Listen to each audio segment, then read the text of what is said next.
Shabbat Shalom Mishpaha. This is Rabbi Simon Altef. Good morning over here, Pensacola, Florida to you, and good afternoon and good evening across the east. The day is about to be actually sun's already set over there. So yeah, the day is over. Welcome to this room. Our Parsha today is going to be regarding Ki Tissa, Parsha 21 in Torah portion reading. We'll probably look at that a little bit, which is regarding some important concepts. Let's have a look. But before we begin, let's begin with Parsha 21 is about Exodus chapter 30 verses 11 to 34-35, and the Haftorah portion is Malachim Aleph, 1 Kings chapters 18 1 to 39. Now we will probably look at that to get some understanding. The joke of the day today is about this person called Baba. Baba goes to the church, and the pastor says to Baba, "What's wrong, Baba?"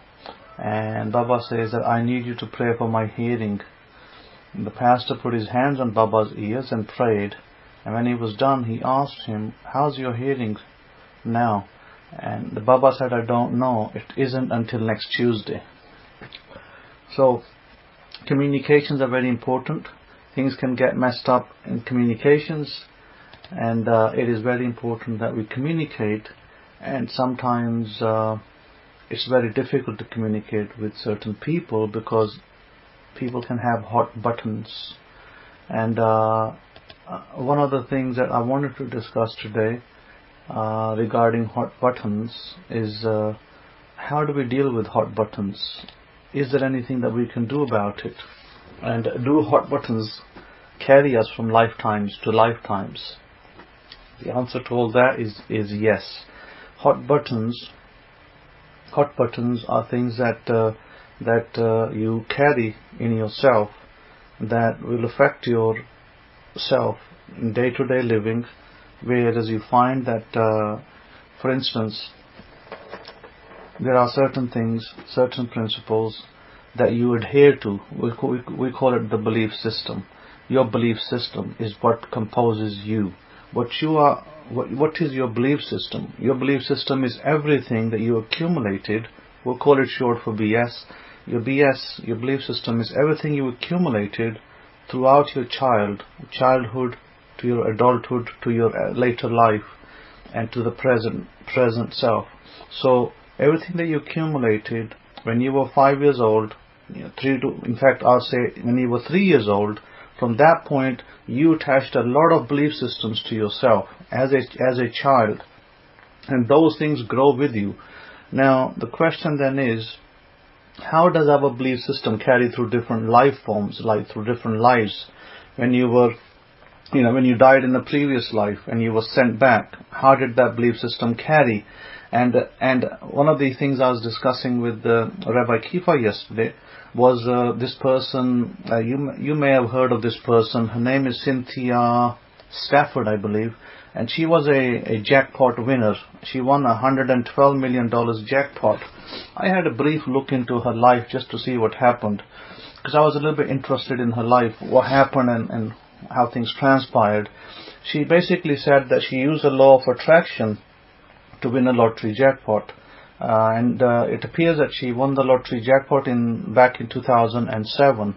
But what was shocking wasn't the fact that she was a lottery winner so much. I mean, she was an ordinary person. She did what she felt, through thought processes. She did what she felt would be the way to win, and she struck the jackpot.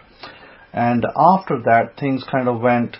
She was looking after, from what I understand, is her deceased brother's children. She was a foster mother to them, and of course she's her auntie, children's auntie as well. And then after she won the lottery, she was living in a 1,100 square foot home at the time. But then after that, she was able to buy obviously a much bigger house, I believe $1 million home. And then she set up a film company. As soon as I read that she set up a film company, Nefertiti Productions, something to the effect of, And I said to myself, that's it. That's going to be down, I hadn't read the rest of the story, and I said, that's it. The rest is going to be downhill now. Because she had entered into something that was probably beyond her capabilities. This is an ordinary person, and she's educated to some extent, but Hollywood isn't for everybody. And when you start entering into Hollywood, then you have to keep up appearances, and you have to meet certain people, and you have to do certain things. Unless you are part of that lifestyle, unless you're used to that lifestyle, you're not going to keep up with everything. So what happens, I think that she met her personal, she was probably a little bit overweight, probably self-conscious of that.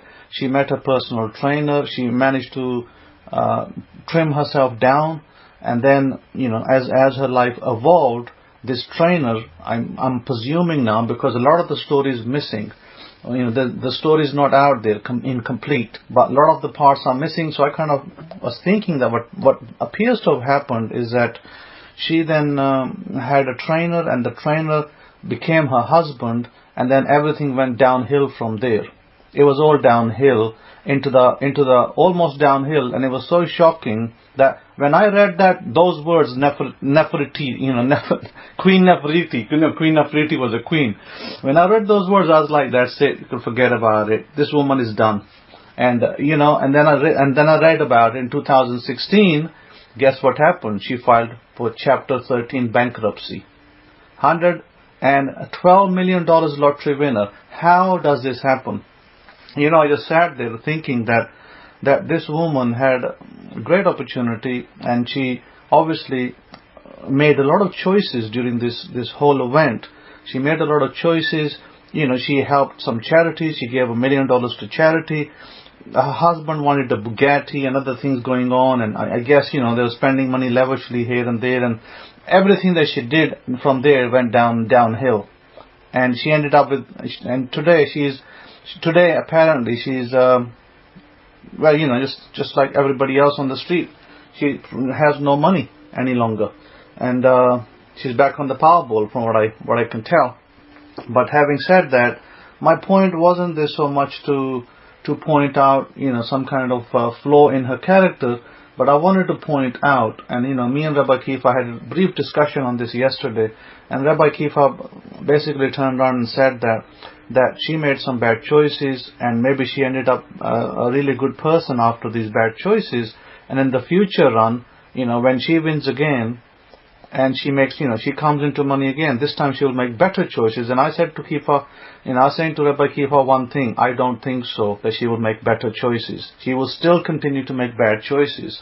And I was saying to Rabbi Kefa that, look, if you had given me $1 million, and you had said to me, invest this money for me, and this woman, actually, before she won the lottery jackpot, she had gone and sought a financial advisor.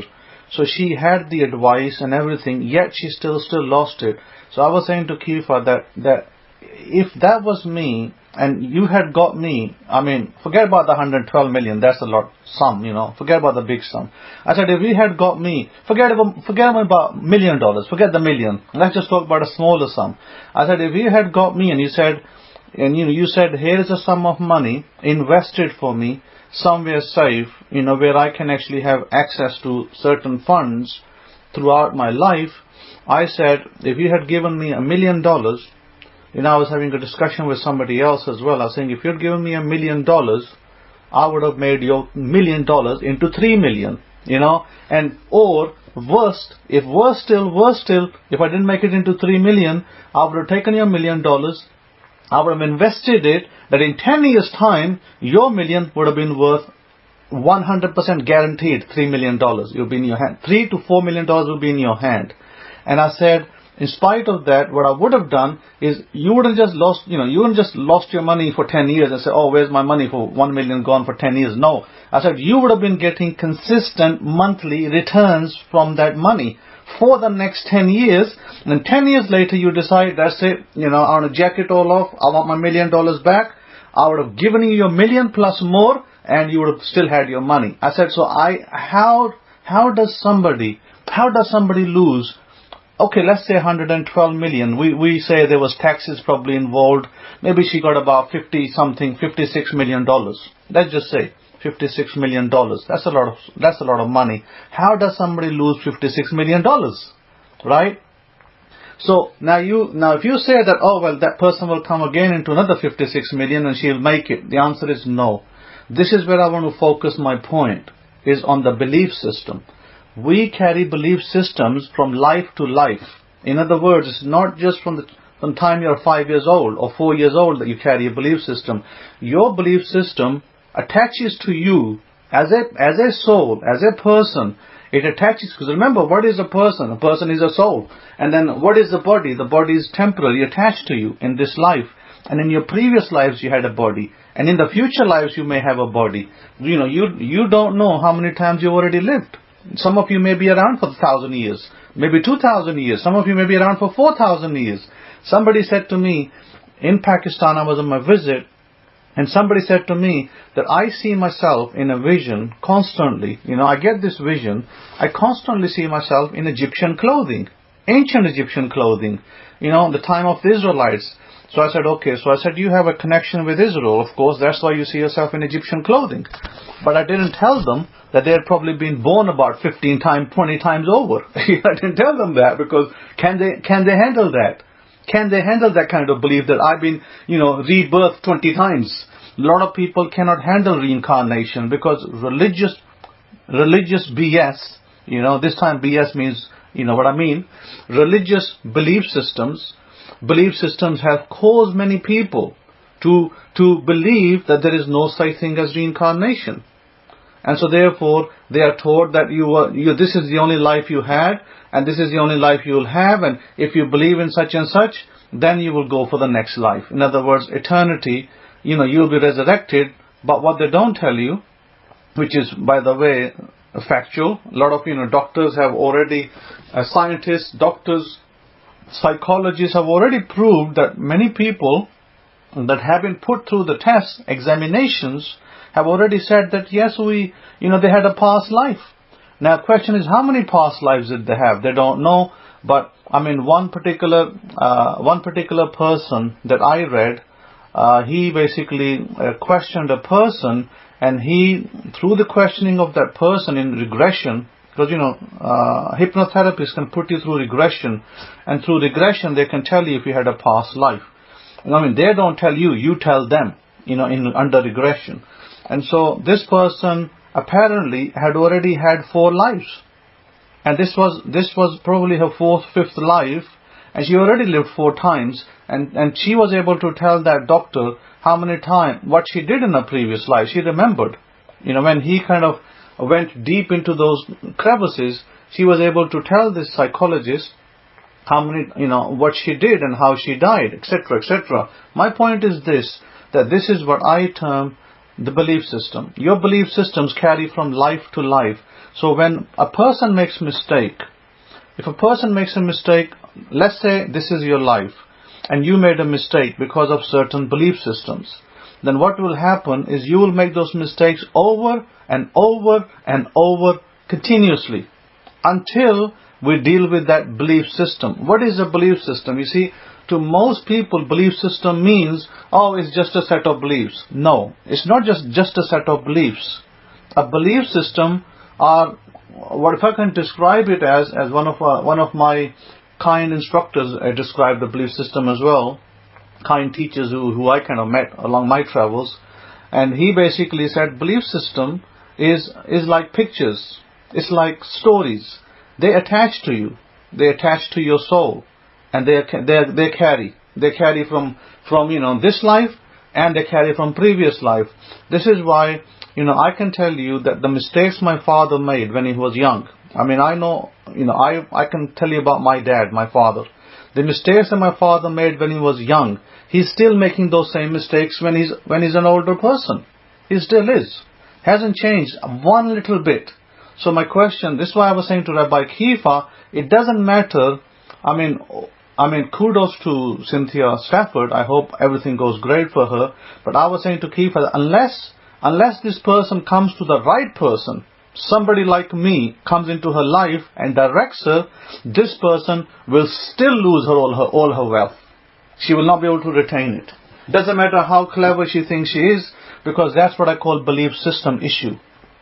Belief system are pictures.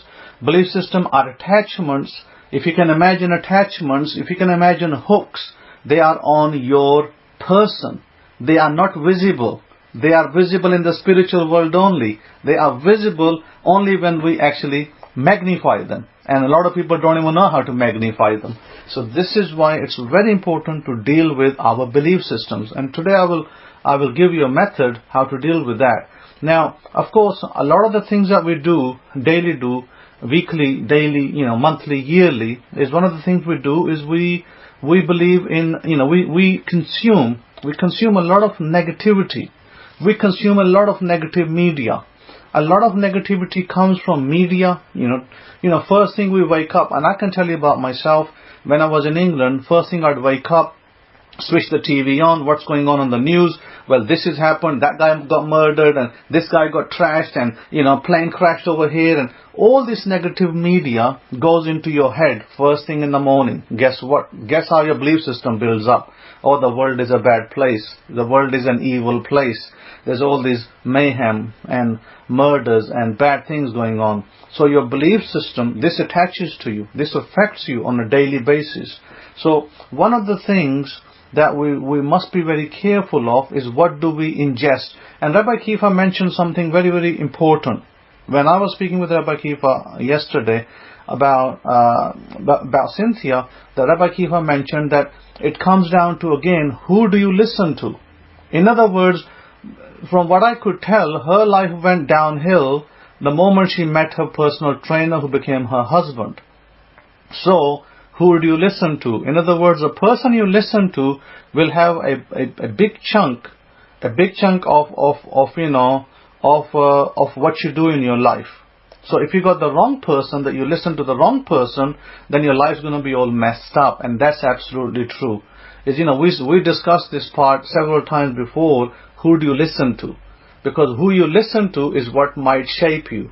So this is why, coming back to that, it kind of took me to the Parsha as well, because it's so relevant. Because what does the Parsha say? The Parsha says, it starts with, and it says as follows, in Ki Tissa, it says in Exodus chapter 30 verse 11, then Yahweh spoke to Moses saying, when you take the census of the children of Israel, for their number, then every man shall give ransom to himself to Yahweh when you number them, that there may be no plague among them when you number them. And this is what everyone among those who are numbered shall give, half a shekel according to the shekel of the Kadosh place. A shekel is 20 gerahs. The half shekel shall be an offering to Yahweh. Everyone included among those who are numbered from 20 years old and above shall give an offering to Yahweh. The rich shall not give more, and the poor shall not give less than half a shekel. Now, of course, coming back, stopping over here, Yahweh, the God of Israel, the Lord God of Israel, doesn't matter if you call him Yehovah, Yahweh, Jesus, Lord, whatever titles you give him, that's fine. The Master Yehoshua, this person, had commanded that you give half a shekel, which is basically half a silver coin. Now, a lot of you can calculate what is half a silver coin today. It's going to be a lot more value than it was back then, of course. Even those days, half a shekel was valuable. It's like having $1,000. How many, for instance, I'm not going to say half a shekel is $1,000 today, but I'm saying that at that time, having half a shekel money, money which was basically silver coins, was valuable. So if money was valuable, then of course it's valuable back then. And now if we try to translate that same half a shekel today, it's going to translate into several dollars. So how many people today understand that they need to give an offering to the priesthood? Well, majority of the people are clueless. Well, what the heck is a priesthood? They don't know what priesthood is. So the problem is this, that Yahweh said to Israel that this is a statute forever, that you have to do this generation to generation. And so people think, okay, there's no temple, we don't have to do it any longer. What they forget is that before the temple, Jacob was doing this, Abraham was doing this. There was no temple at that time either. So if Abraham was doing it, who was Jacob's grandfather, that kind of poses a question. Then should you give a Gera? And who would you give it to? The answer is very simple. It may have, the lines may not have been clear in Abraham's time, but they were pretty clear to Abraham. But let's just say if they were not clear, at least they became clear in Jacob's children's time, that you were supposed to give this half a shekel of the sanctuary to, and they call it the shekel of the sanctuary. But really, what is a sanctuary today? Let's face it. What is a sanctuary? You see, this is the problem. When we start making everything an object, then we start losing ourselves. And this is where Jesus of Nazareth came in and clarified a lot of stuff. Because everybody's stuck with objects. Temple, sanctuary, synagogues, churches, blah, blah, blah. The picture continues. So what is a sanctuary? Sanctuary is you. You the people. You are the sanctuary. And what is your sanctuary attached to? You are attached, Israel was considered one community. Israel was not thought of as a separate people. All the tribes, everybody in Israel was considered one community attached to the priesthood. The priesthood were, the de facto are the only people who can instruct Israel. I'm not saying that other people cannot instruct Israel. Yeah, you can go to instructions to another rabbi, but what I mean is the priesthood de facto today, even in 2019, are the only people that are God placed, not man placed, that Yahweh placed to instruct Israel on their benefit and on their blessings. And this is why it was given to them to say that this is a statute forever. Well, if it's a statute forever, then where is the temple? A lot of the people can ask this question. Well, if the statute's supposed to be done throughout our generations, where is the temple? You might say, well, the temple went, the statute went. No, it didn't. See, it still continues because the priesthood still lives, therefore Israel still lives. And it tells you that you'll take the money of the atonement for the children and you'll appoint it for the service of the tent. Well, if today if a single priest is alive, and of course there's many priests that are probably living and alive, then the temple exists. The temple and the appointed places exist. In other words, wherever the priesthood is, there Yahweh's presence lies. And it says you shall also make a laver of bronze. And I will look at that in a little bit. But I just want to make a certain points. This nation, before I came to this nation, in 2015, end of April, I came to this nation. Before 2015, I came to America many times for visits and went back. I actually came to live here in 2015. After 2015, this nation has seen the largest amount of increase financially. The largest increase ever happened in history. This nation has become number one energy exporter. It became energy exporter instead of energy consumer. It used to be energy consumer. It used to import energy. And it became energy efficient, and energy no longer depended on Saudi Arabia, Venezuela and all those other countries for their energy. In other words, it became, a number of things happened in this nation. The stock market went from record to record highs. The country went from, being a consumer of gas to a supplier of gas. Today, America sells gas to the world. Before it was consuming their gas. So everything switched. Now, you may call this a coincidence. Or you may say Mr. Trump came and coincidence happened and everything. No. Because this only happened because whether you believe it or whether you don't believe it, Yahweh's presence is in wherever Yahweh's presence is, there dwells Yahweh's glory. And that, I think, is an important fact that we have lost over the years. So notice, like I said, I left the UK and the UK went to pants. What happened to the UK? Brexit, my goodness, all chaos, all sorts of problems. Look at where UK is today. And look at where America is today. And where is the Kohen in the gate? Is the Kohen living in the UK in the gate? Or is the Kohen living in Florida in the gate? That's where Yahweh's glory dwells. So my point is that these are not just coincidences. These are God incidences. God created them. And so God goes on and says, because God gives instructions to Moses, then from Moses to Aaron, from Aaron to the rest of the people, and then God goes on and He says that you're to make a gold, you're to make a laver of bronze. And then Aaron was instructed, Aaron and his sons only. Remember, this instruction now is only for Aaron and his sons, not for everybody else. They were told, for Aaron and his sons shall wash their hands and their feet in Ma'im, in water from out of it, when they go into the tent of the appointed times, or when they come near the altar to minister, to burn an offering made by fire to Yahweh, they shall wash with Ma'im, lest they die. So they shall wash their hands and their feet, lest they die, and it shall be a statute forever to them, and to his descendants throughout their generations. So, if I'm a descendant of Aaron, and you may say, well, Rabbi Simon, there's no temple. So what if there's no temple? The statute is forever. What is the temple? I am the temple. My body is the temple. Your body is the temple. You are the temple. The presence of Yahweh is here in North America. I don't have to run to Israel, in Jerusalem, looking for Yahweh's presence. Yahweh's presence right over here today, where I am. Wherever the priesthood is, that's where Yahweh's presence rests. That's where what we call the Em Chochmah, what we call the Shekinah. The Shekinah rests where Yahweh's presence is. And I have proved it to you through just 4 years of me being here. This country has gone from, my goodness, whatever it was before that, is gone to an amazing nation. Everything has changed in this country. And yes, we have a good president. I'm not going to say we have a bad president. We have a good president. But it's not because of that president where we are today. We are over here today because of the God we serve above. See, that's where we need to be. Once we understand that, then everything becomes crystal clear. Where we are today and why we are here. Now, we don't know. We don't know what will happen tomorrow, but I do know one thing.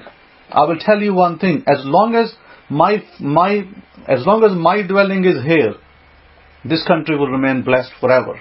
This will never change. Shalom Hadassah. And so, but why? Because this is facts proven on the ground.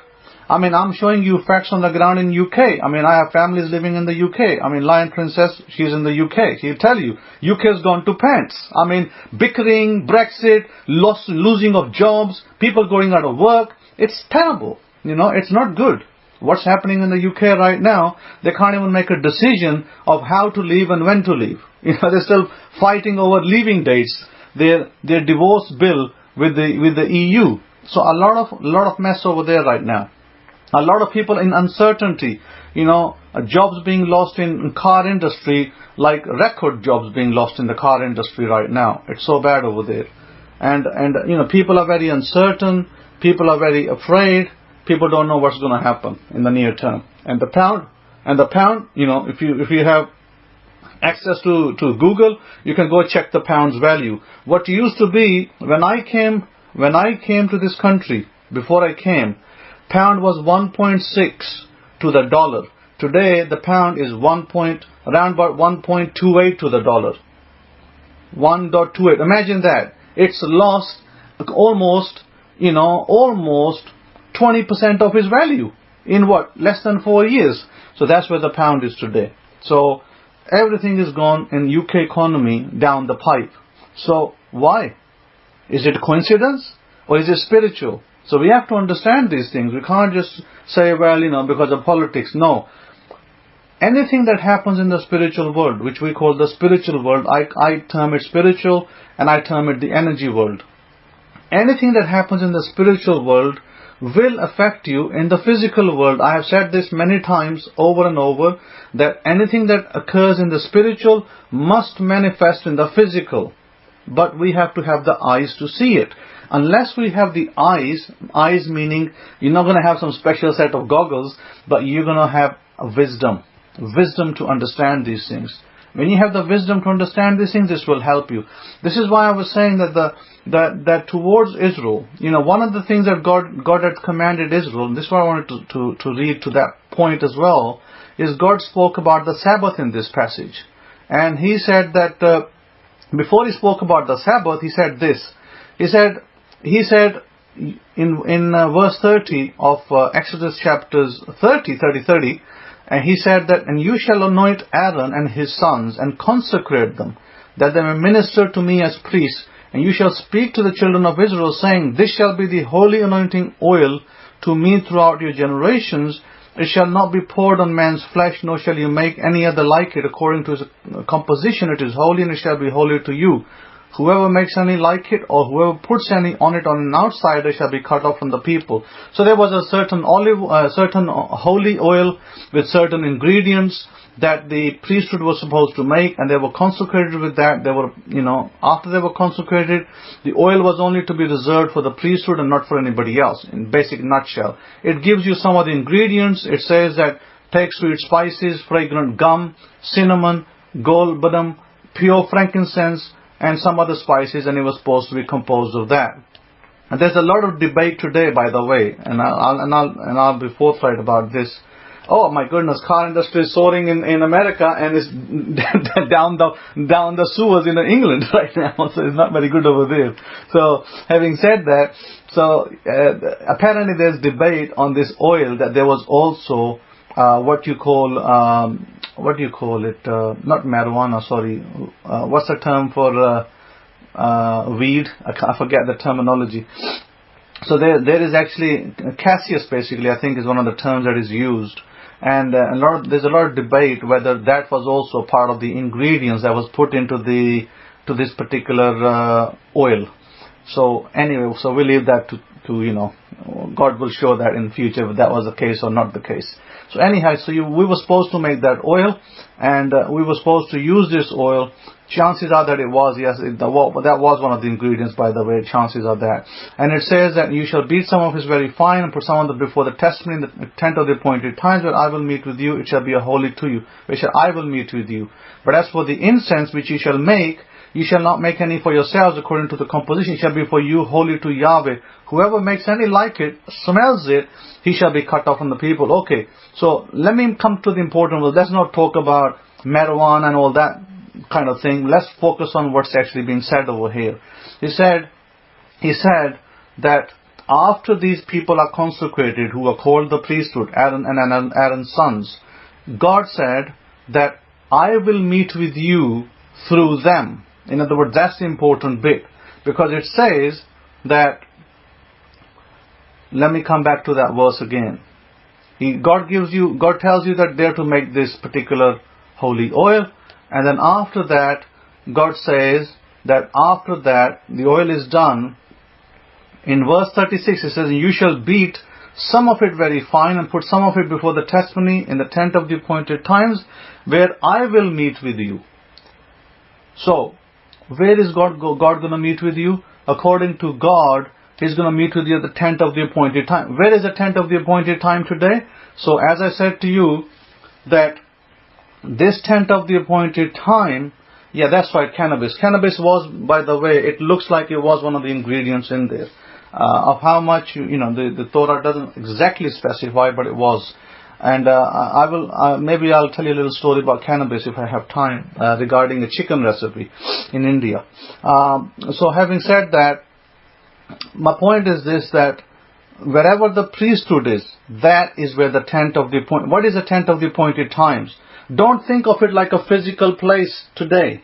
Tent of the appointed time is a presence of Yahweh, what we call the Shekinah glory. In other words, Im Chokhmah. Where is the presence of the Im Chokhmah? It's wherever the priesthoods are. Wherever the priesthood is where the glory of Yahweh rests. So where is that today, right now? In 2019, right now, 23rd February, where does it rest? It rests in Pensacola, Florida. That's where it rests today. So make no mistake about it. That's where it is, and that's where it remains for now. However, will it shift? Well, wherever the priesthood goes, that's where the glory goes. The glory travels with the priesthood. But that's where it rests for now. So my point is that the problem is that we get fixed onto objects, and we think that's it, objects, and we have to stick to those objects. No, because me and Rabbi Kefa, we went to Israel. I believe it was 2014, Rabbi Kefa, if I'm not mistaken. And 2014, when you, me, and several other rabbis went to Israel, well, we went to the actual place of the temple, not the fake site of the temple, where they claim to be the temple. We went to the actual site of the temple, and it was peace, and it was quiet, and it was flat. It was like there was not a standing building. but there was a presence of God. The presence of God was felt there in Israel. However, there was no building there as such. It wasn't like big pillars, this big giant, temple standing there of old and people coming on. There was nobody there. There was not a soul in sight. But we were there. I was present. Rabbi Kefa was present. There was a few other rabbis and few other people where I stood and I prayed for Israel. And, that was a historical event. I think that was probably the only historical event that wasn't recorded by TV. And maybe it was a good thing. I'm happy that no TV was recording it. Because that wasn't a TV event. It was an event for us, Israel as a people. We were supposed to go there. We were supposed to seek forgiveness for the tribes of Israel. And it was supposed to be led by a priesthood, by the way. And the prophecy is in Hosea, in the book of Hosea, the prophecy is in there.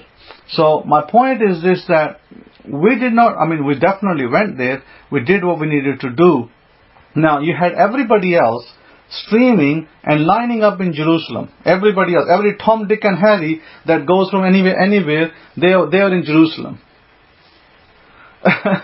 Oh, Rabbi Kefa, my goodness, you're absolutely right.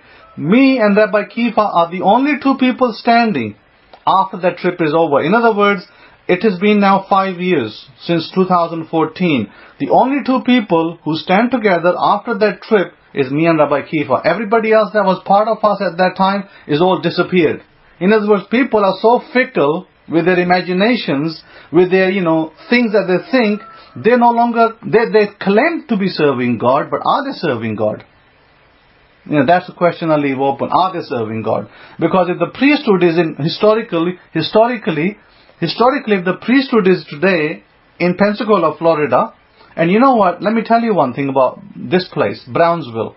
I didn't know this place was called Brownsville. So I was, years ago I was in the UK, and I was, getting some of these, sometimes looking at these different channels, and there was these Christian channels, and there was this one particular person who would come on TV. I think his name was Pastor Steve. And Pastor Steve, I believe, was from England. Okay? And this gets interesting and juicy. So this person was from England, and he came over here in Brownsville. Listen to this. He came to Brownsville, Pensacola, and he was in the Assemblies of God Church, and they then at that time said there was a pouring of the Holy Spirit, and there was revival over here, and there was massive, thousands and thousands of people were coming over here to these churches. People came from Canada, from all over the place to Pensacola, Florida, by the way. And I did not know that this place was called Pensacola. All I saw on the TV was Brownsville. I was like, where the heck is Brownsville? So I didn't know where Brownsville is. So I was like, where is this Brownsville place? And one day I'm living in Pensacola, and I'm going through this road, which is not far from my home, and I pass through this signboard and it says Brownsville. And I was like, oh, this is that Brownsville where I used to see on the TV. Imagine, right, this very place where revival took place. The Kohen comes over here. The real revival comes over here. In other words, God's glory rests over here, not, only for a temporary time, but rests over here in reality. Just think for a minute. It's awesome, isn't it? I was like, dumbstruck when I saw this. Like, my goodness, this is Brownsville, and I am here. Wow, this is something. This is really creation of God, What's the chances, right, that you hear about this Brownsville place in England 10 years ago, and suddenly 10 years later or a decade later that you are actually there? What's the chances of that ever happening? This cannot happen. This script cannot be written. It's just, it's just unheard of, but it happened. It happened in my life. So my point is this, that wherever the priesthood rests, the glory of Yahweh goes with it. This is a fact on the ground. It cannot change. And so what I was reading about this, and what struck me, is that in chapter 31 of Exodus, it speaks about the Sabbath, and it says, work shall be done for 6 days, but the seventh is the Sabbath of rest, Yahweh, and holy to Yahweh. Whoever does any work on the Sabbath day, he shall surely be put to death. Now it says in verse 14, you shall keep the Sabbath, therefore it is holy to you. It is set apart to you. Holy meaning set apart. Set it separate. Set it as a separate day. Everyone who profanes it shall surely put to death. Okay. So we know we had an incident back in the past where one person was put to death. Only one person was recorded being put to death on the Sabbath for working. There has been no other incidents in history that where we know where a person was put to death. We do not do that. We do not go around putting people to death on the Sabbath. Yael is saying that, wow, I grew up going to church and school on a street called Brownsville Road, Calvin Center, Michigan. Wow, that's interesting. So we do not go around doing that. But what does it actually mean? What does it mean in 2019 that you are to preserve the Sabbath and otherwise you will be killed? Well, God's statutes and judgments must be forever, or they are waste of time, and they, you can't have them. Yesterday they were active and today they're no longer active. So, yeah, Rabbi Benayo, you have a Brown as a family name. I remember that. So my point is this, right? That today, what does it mean? And let me tell you what it means. I actually spell it out. I do spell it out, but I don't think many people will get it still. I spell it out where I say in verses, where do I say it? Yeah, here it is, verse 16. Therefore the children of Israel shall guard the Sabbath, to observe the Sabbath throughout their generations as an everlasting covenant. It's not just, Sabbath is a nice little concept. No, it is a covenant. And what is a covenant? It is a sign between me and the children of Israel forever. This is, by the way, God speaking here through Moses. It is a sign between me and the children of Israel forever. For in 6 days, Yud-Heh-Wah-Heh, Yahweh made the Shemaim and the earth, and on the 7th day was a Sabbath to cease. I spelt it out for you, to cease from all work and be refreshed. Okay, so what does it mean? Cease from what work exactly? Well, let me spell it out now, because I spelled it out there, but I don't think it's very clear to a lot of the people. We are allowed to create 6 days of the week. Okay? So what are we allowed to create? We can create anything we want to. You can create the world if you like. You can create the world in 6 days. On the 7th day, you have to stop. Why? Why stop on the 7th day? Because it says cease from creation. So remember I told you that we do not go around killing people. That's not something we did. A lot of people misunderstand it. They think, it's all about death, killing, Israel this and Israel this. So they come up with all these fanciful ideas that all Israel did was kill the nations, which is not true. So what does it actually mean in the spiritual world, in the physical world? It means you have the ability today. All of you have the ability to make your creation, to make your, in other words, your desires, your dreams come true 6 days of the week. But the 7th day, today, you are to rest. You are to rest your brains. You are to rest your mind. You are to rest your I am. Give it a rest today. Okay? That's what it means. And it says that if you don't do it, I will kill you. Okay? What does it mean that you'll be put to death? Is God going to come down and put you to physical death if today you work? Of course not. God's not going to do that. He's not going to kill you. And you might be wondering, God said that He's going to put me to death. And if I go to work today, if I go to my job, He's going to put me to death. That is not what it actually means. What it actually means is that you're supposed to cease from any work, any labor today and rest yourself, replenish your mind. Rest. So what does it mean by death? Death means that your creation will stop. Boom. That's what death means over here in this context. In 2019, if you continue to work on the Shabbat, on the Sabbath, you don't rest, you don't cease, your creations will not come to pass. That's what death means, by the way. In other words, that you are, as a people, as a nation of people, you are commanded to rest yourselves, to replenish yourselves. So from tonight, when the sun sets, okay, you start your creation again.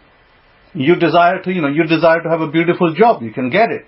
You desire to have beautiful car, you can get it. You desire to have a beautiful wife, you can get it. But when? Not today, not right now in the sunset time. Wait till sunset, sunrise time, wait till sunset. Wait till Sabbath is over. In other words, only 12 hours of the day, not even 24 hours, only 12 hours of the day, God told you, rest your brain, lest you die. Die in what? Die in your creation.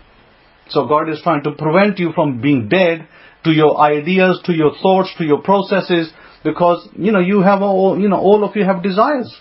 All of you want to hit the mark, hit the Torah mark. What does Torah mean? Hit the mark. What mark? Your desires, your dreams, your goals.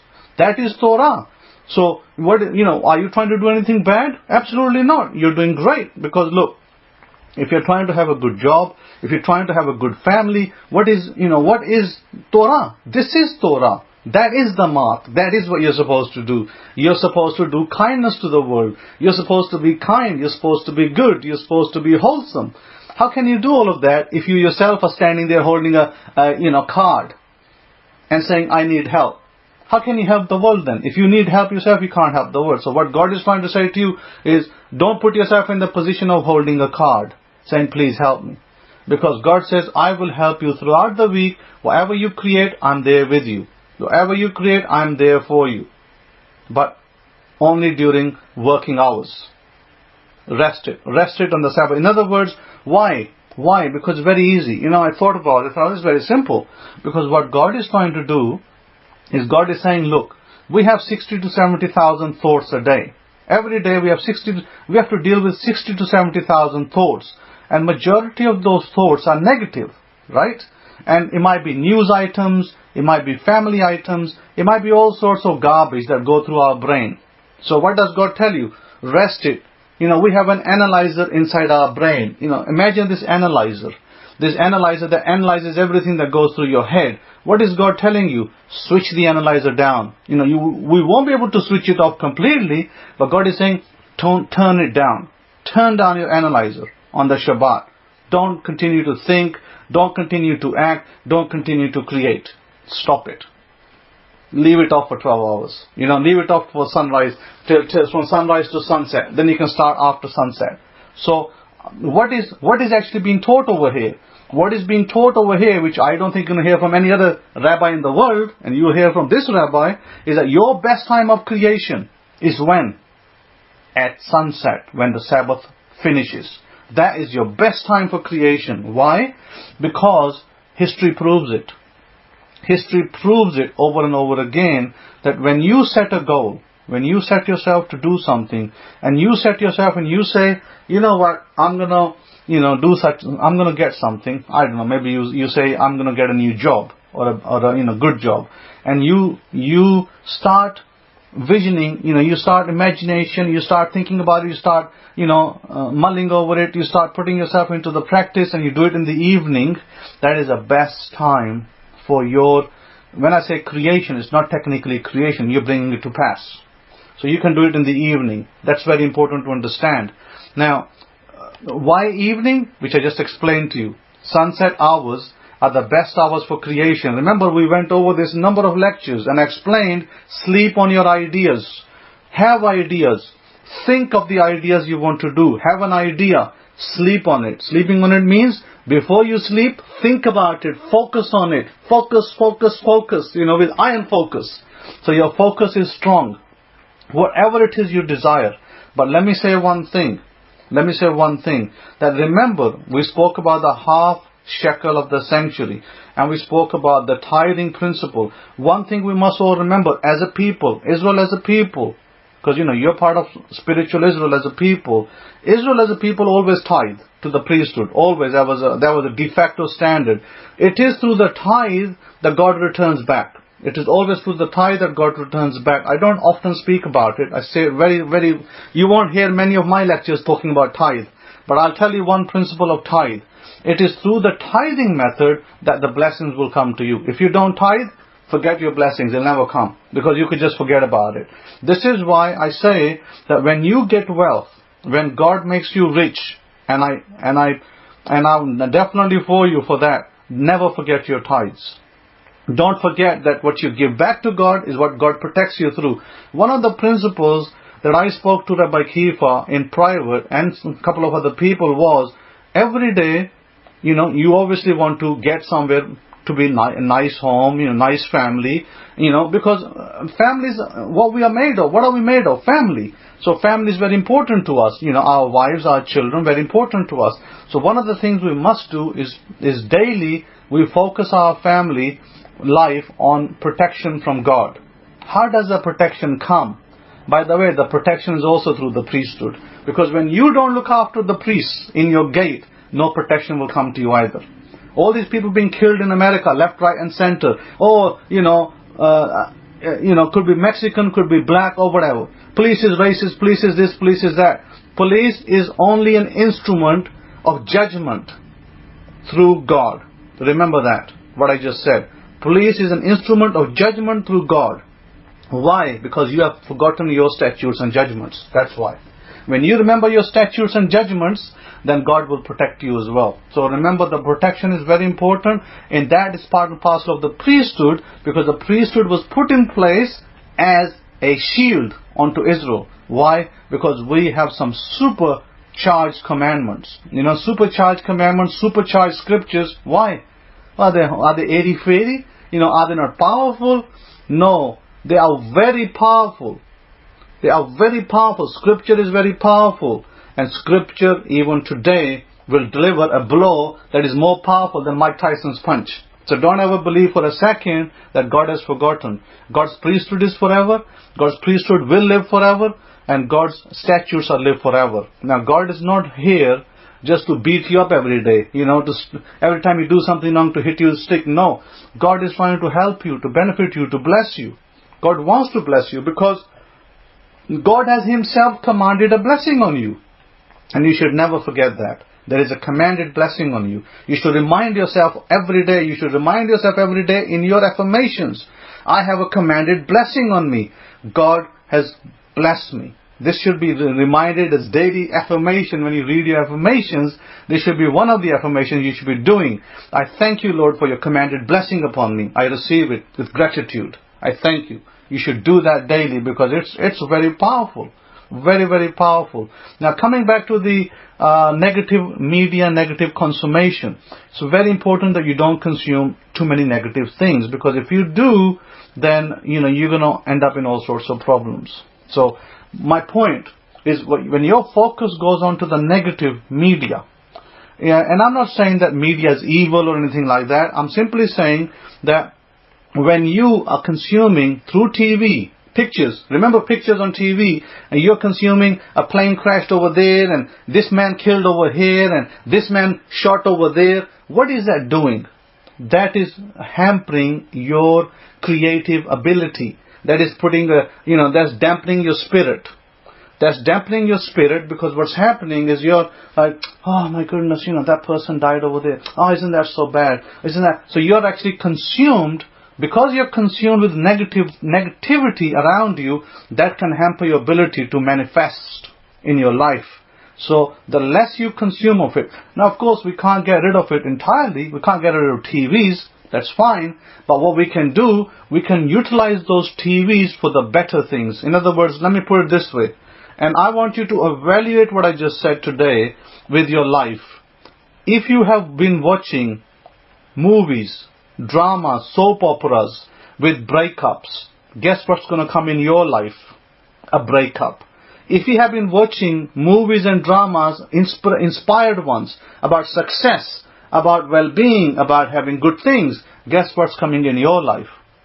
So focus on what you want. Don't focus on breakup shows, on negativity, on this person killing this, and don't dwell on it. Don't dwell on those things. Dwell on the good, and good will come. This is time and time proven. Shabbat Shalom to Elias. This is time and time proven to you that we must only deal with positive things in our life. And yes, I spoke earlier. Some of you came little later. I started the class a little earlier. It's no fault of your own. So what happened was, I spoke about belief system. The belief system is something that we carry, and we don't just carry it in this life. We have carried that belief system from previous lives. And what happens with this belief system, that causes us to make all sorts of mistakes. It causes us all sorts of problems, because we have hot buttons. You press somebody's button, boom, and before you know it, they're like angry. They're like a burning bowl of fire, and they're about to consume you. you better hide somewhere. So my point is that this is true. And how do we deal with this belief system? There is a way to deal with it, because what happens when your belief system is pressed, and most of you can ascribe to it. When your hot buttons are pressed, you start vibrating. You know what vibration means? Frequency. Your frequency suddenly goes high, boom. Your frequency, and you suddenly start becoming like an atom bomb. You're about to blow off. This is your buttons. Hot buttons are being pressed. How do I deal with my hot buttons? How can I deal with it? Yes, I can deal with it. And for that, for some people, the hot buttons, different people, different hot buttons. Like, for you, it might be, if somebody said to you that I, don't believe in the Sabbath, that might be a hot button. You might suddenly get very angry with that person. Or if somebody said to you that I don't believe in God, that might be a hot button. Or if somebody said to you that I don't believe in Jesus, that might be a hot button. So people carry hot buttons. They're stuck with these beliefs, and they use these beliefs to punish other people. They become the punishers. There's a movie called The Punisher. They want to become the punishers. You don't want to become a punisher. You want to live in a state of neutrality. What is a state of neutrality?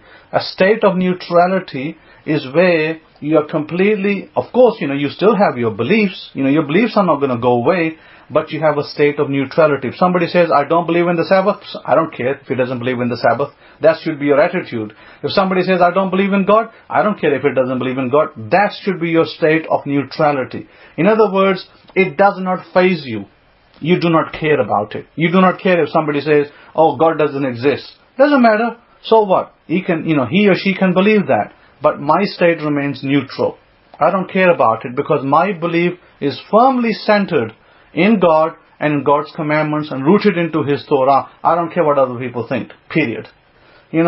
But if you're not like that, then somebody says, God don't exist. Before you know, you're ready to have World War III with them. You're ready to fight them. Okay, you don't believe in God? Boom, boom, boom. Left, right, and up a hook, and you're dead. that kind of thing that will happen. We don't live like that. We don't live like that. Start throwing hooks and uppercuts and all that. No, we want to be neutrality. How do I bring myself into neutrality? Look, we have 7 chakras. We have 7 energy centers. When our energy centers are in our body, I spoke about the energy centers a little bit. I spoke about Elisha regenerating the energy centers of the dead boy and how he brought the boy back to life. I spoke a little bit about that, I think, in one of the previous lectures. But my point is this, that how do I deal with hot buttons? And I spoke about, certain other people in earlier lecture about them making mistakes. And these mistakes will continue. And these mistakes will continue in your life. You tell me, oh, I'm 80 years old, I'm making better decisions. And I'll tell you, no, you can be 100 years old, you'll still be making bad decisions that you made when you were 21. I have seen that, by the way. I have seen that in my own family. People who are 70 years old don't make great decisions. If they made bad decisions at 21, they'll make bad decisions at 71 as well. It doesn't matter. 70, 20, age is irrelevant. Your belief system is what attaches to you. Where is this belief system? This belief system is on our aura. It's in our soul. We carry it. We can carry it from life to life. So we need to deal with it. How do we deal with it? I actually gave you a method. I gave you a method of grounding yourselves. You have that tape, the audio. I gave the audio to those of you who asked, who were looking to center yourself. One way to ground yourself, not just grounding yourself. What you do through grounding yourself, at that very time, this is what you have to do. And I'll give you the method today of clearing your belief system. We have negative belief systems. We carry sometimes I carried negative belief systems when I was young. So how do we deal with negative belief systems? How do we deal with the hot buttons? Somebody presses this button, boom, and you're up with that arrow, like you're ready to fire that arrow at the other person because they pressed a button. Very easy, very simple. And I've seen myself change over the years. And now I'm completely neutral to the whole issue. I brought myself into a state of neutrality.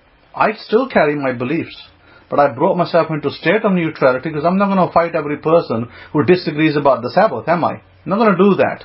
So what I did is, this is how you do it. When you sit in meditation and you're about to do your grounding and you ground yourself to the earth and you allow the divine energy, the divine energy that comes down, at that point, you should see that belief system that you carry. The belief system are like pictures. They are attached to your aura, to your soul. You see those pictures. And at that time, what you do is, through that divine energy that comes down and through the earth energy that flows into the ground, you allow all your negativity, You allow your negativity to flow down, and you also allow your negative beliefs.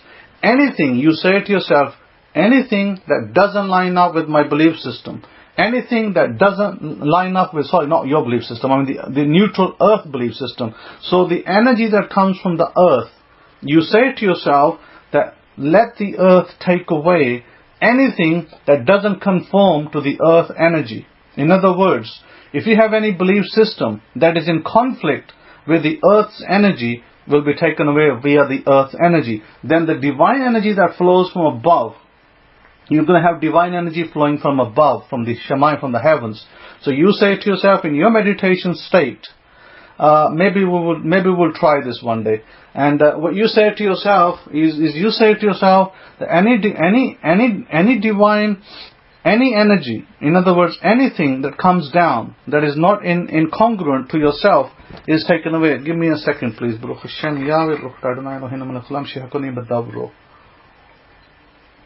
Excuse me. Okay, we can definitely do this. I mean, do you want to do this now? Would you like me to actually take you through this practice, or would you prefer me to just to explain it so you can do it yourself? How do you desire to do it? Okay, so you want me to do it with you? Okay, I wasn't prepared for that, but okay, well, give me a second. Now, remember, this is dealing with your hot buttons. And I haven't recorded this audio, but I'm going to have to record this. But what I will do is I'll take you through it. Let me see. Now, let me see. How do I orchestrate this? How do I follow this through? Okay. So what we'll do is we'll run this through. So all of you sit down and relax. Relax. And what I'm going to do is I'm going to try and attempt to run this. And I'll probably try to run it slow so that we can get clarity in the method, and because we are now dealing with some very important elements of your history, of the hot buttons that you carry that allow you to become angry at other people and ready to become Hulk, to beat somebody up like the Green Hulk. You don't want to be the Hulk. You want to come out of that, and I think it's befitting that we no longer do that.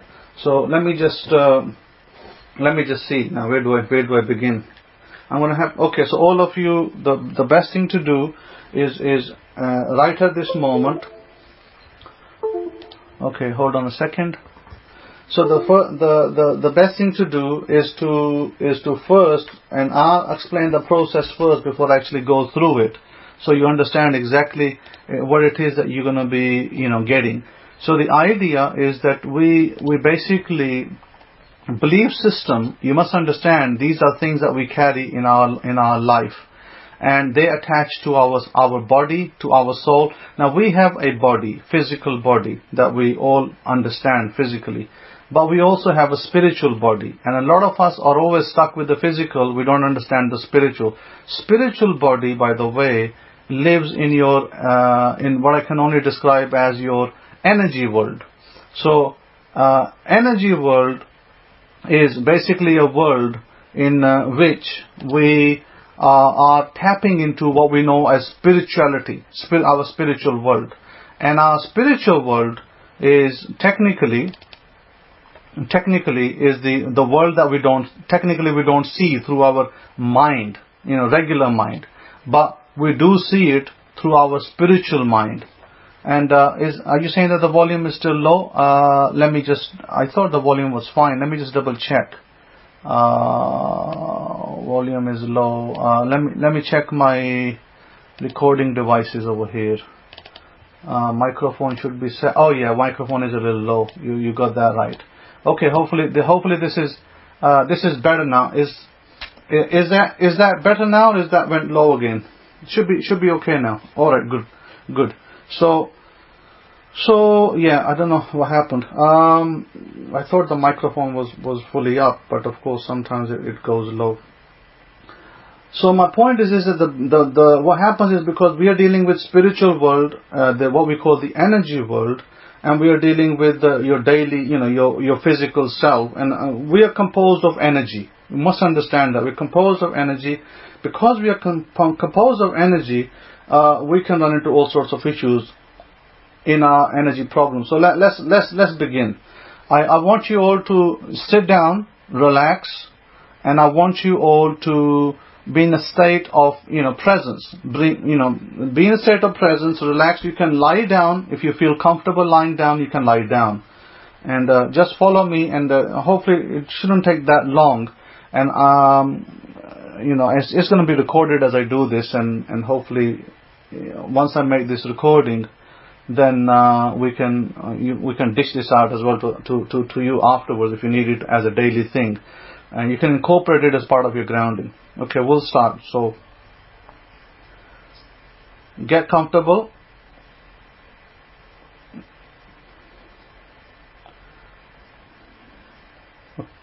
Okay, now close your eyes. Make sure your presence is in the center. Make sure that you ground your body as you've been taught. Grounding comes from your root chakra, from your base of your spine. The energy from there goes into the earth like a tree trunk, and it spreads into the earth, and it goes deep, deep, deep, deep into the ground. And you see yourself, your energy going into the earth. And you see it like a tree's roots spread out. So you're connected into the center of the earth through your grounding. And you're fully present in your body right now. Bring all your thoughts from all the time, places and people and bring it to present. You're in the center of your head, present right now where you are. Completely grounded. Now you release any old pictures, old belief systems that are there through the grounding. Now you start to turn off your analyzer. Your analyzer is all your thought processes, or 70,000 thoughts. Turn that down.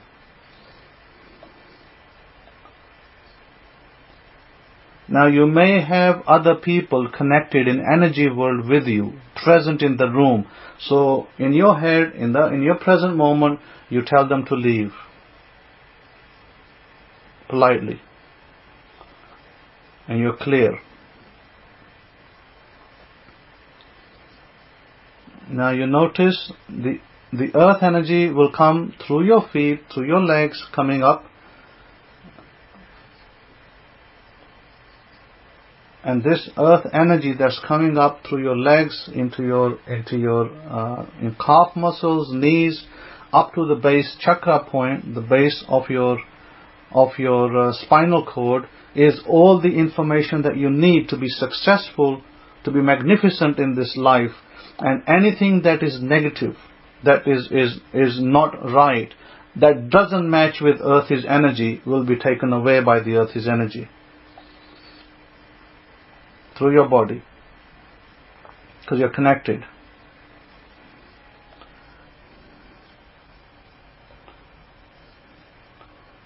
Now start to let your body release any pictures, any of these belief systems that do not agree with the Earth's energy system. And it doesn't matter what those are. You don't need to know what they are, but they are attached to you and they need to go straight down the earth. Any ideas that you have about your body, about the system, about the universe, anything that is not in confluent, not in sync with the earth energy, will go down. They drop down like a hard rock into the earth. Go straight to the center of the earth.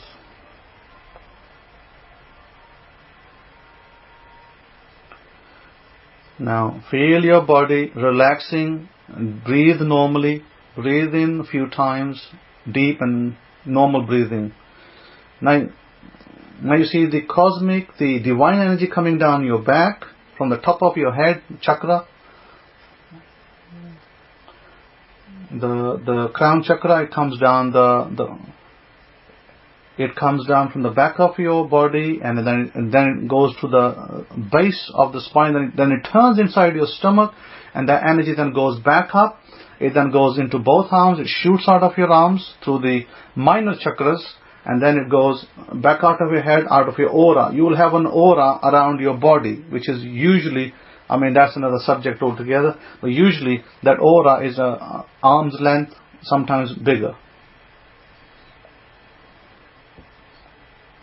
shoot out. So it's showering out of your aura into all directions. This energy that's coming from the divine side. And you let the cosmic energy carry away any loose pictures, any belief system that doesn't agree with the cosmic energy. The divine energy is now rooted out. And you see yourself getting quieter as the pictures, those belief systems that were negative or that were wrong, that you were carrying all this time, is now going to go.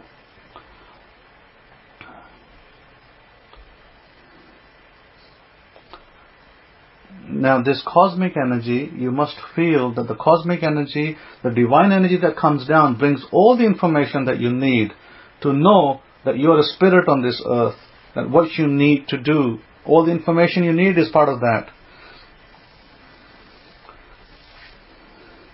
And you tune into that energy and you release any pictures that disagree with the energy that comes from above. Any ideas that don't match, let them go.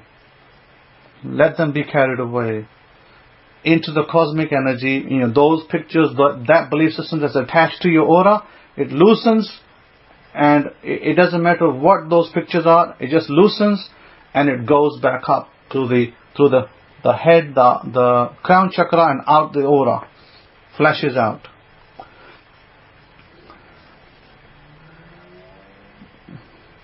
Now you notice one of your chakras. You have 7 chakras. You have your base chakra, which is right at the spine. Then you have the next one, which is by your stomach. In other words, by the kidneys area. By your navel, there's another chakra there. Then there's a sacral chakra. Then there's a heart chakra by the heart energy center. Then there's by the throat energy center for the throat chakra. Then you have the intuition one, which is also called the third eye, which is middle of your forehead. And then you have the crown chakra. Now notice one of your chakras is lit up. Now only you will know which chakra is lit up. Out of those 7, one chakra is lit up, and you're going to focus yourself on that one chakra to clean it up. Some belief system is stuck in that chakra, they are lit up, and you're going to clean that up. And what you do now is, in front of you, in your eyes closed, you create this huge big rose. The flower, the rose flower, you create it in front of you, and you're going to use that to clean this chakra up. And you see this particular rose is there in front of you, in front of your aura. And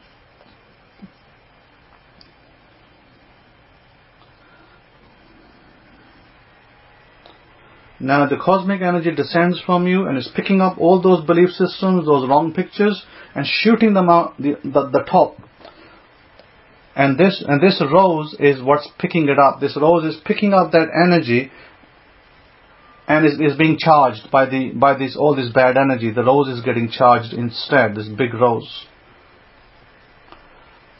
So you let that continue to happen. Let your body continue to release that chakra that is vibrating. Let it release all the energy stuck.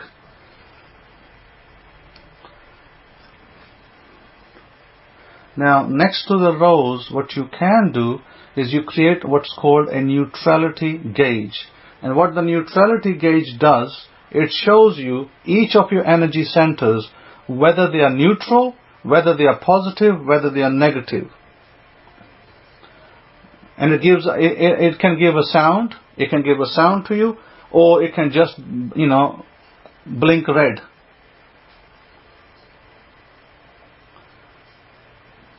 Now as you're releasing this energy, you're gonna use this neutrality system in the first chakra. Is it plus, minus, or is it neutral? If your base chakra is not neutral, you make it neutral by that divine energy that comes through you to flow through you out and into this rose. That big rose that we created, you're going to let it flow into that rose so that your base chakra, your base of your spine should be totally neutral. And you're going to do this one by one. First the base. Let any charged pictures over there disappear from there. They're stuck in the chakra, let them go into the big rose, to the cosmic divine energy. Now the second one, is that neutral? Check it with the gauge. Is it neutral?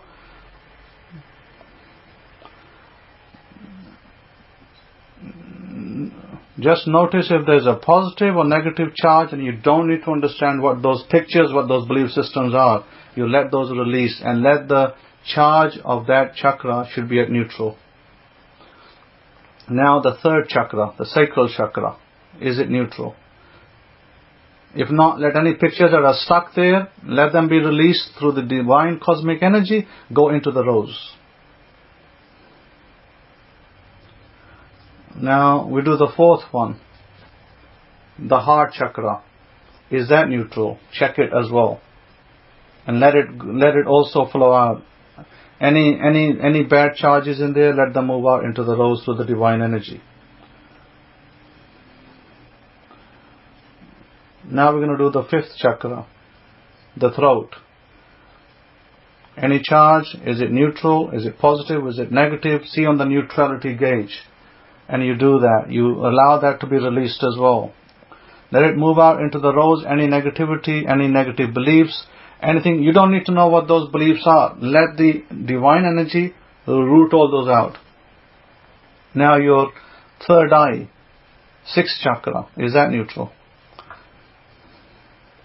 Same principle, same application. The divine cosmic energy goes through that and clears out any negative belief systems that go into this rose that you created. Now same with the crown chakra. We remove any charged pictures into the rose, and the divine energy is flowing through. See it flowing through your system, front and back. Now all these energy centers are clearing, and the cosmic energy is continuously flowing from the top down and your earth to the ground as well, and you're in sync. Bring your attention into your higher mind, up and back, in the back of your head. That's the place of neutrality and observation. Observe. Breathe in normally. Now from your higher mind, look out at your aura. You see your aura around you. And you may have pictures around your aura about how the world should be and what the world should do and should not do. See all of that attached to you. See those pictures lighting up in front of you. When this cosmic energy comes down, all those pictures are lit up. And you can then decide that you can allow those filters, those pictures to go up back through the divine energy, because you don't want to see the world just through those filters, through those pictures. You want to allow the divine energy to direct you. What is right and what is not right. That makes you neutral. Now we have to pop this rose, this big rose that we were filling up with all these energies. This rose has now got all the energies. So what we do is we send this rose out in front of us. So it's kind of going away from us. We see it moving away, away, away. And when it's at a distance, you then pop the rose. You see it in your mind's eye, you're popping that rose. All the energy will dissipate into the universe. And it turns into motion back into the universe, and the universe will deal with it.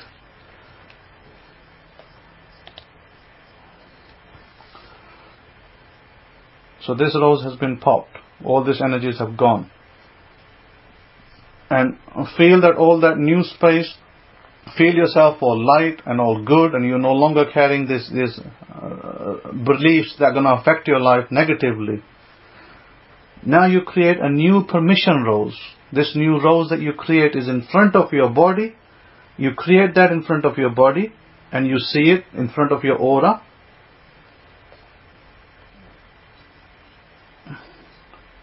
And you give yourself 100% permission to have your space and your belief system to you. And anybody else out there that has their roles and their permissions and their beliefs, they are to them. You have your belief system, they have their belief system. Your stories, your belief, your life, it's all in front of you. It's all now part of that permission roles that you've given yourself permission to.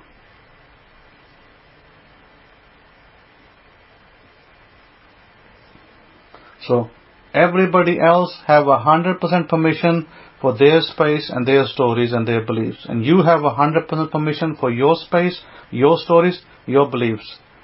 Now that is the position you want to adopt in your life, so that you can move forward in life. And now above your head, you can create this giant golden balloon from the sun energy. You create this, you see this little big balloon over your body. It's as large as your body. It's above your head. And it's got new life force energy. And you release that energy and it comes down into your body, filling up your body.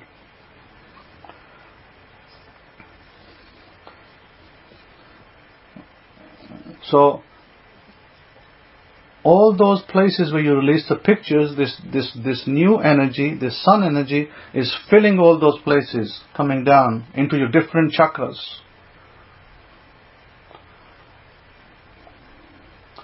So that energy fills all the cracks, all those things all those pictures, the belief system that you released, have left cracks, and this particular energy is filling them up. Now you create another giant balloon above your head with bright energy of neutrality from the sun. And now you do the same. These are very quick to create. You open it up and it then starts to fill your energy. The second set of energy. It fills up every chakra, every energy center, every energy channel through this bright golden energy. See it happening. Now we're going to do it one more time. One more giant balloon above our head, filled with neutrality, new life force energy, as before. But this time, you release the energy. When you open it, it goes right into your physical body this time, into your cells, into your organs, into everything, into your body.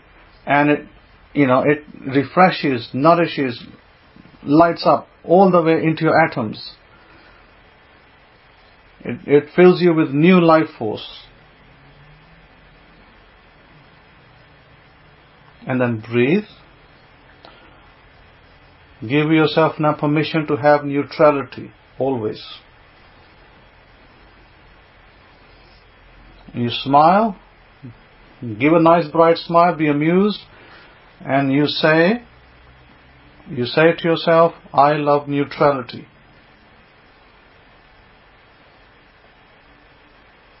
I love owning my space.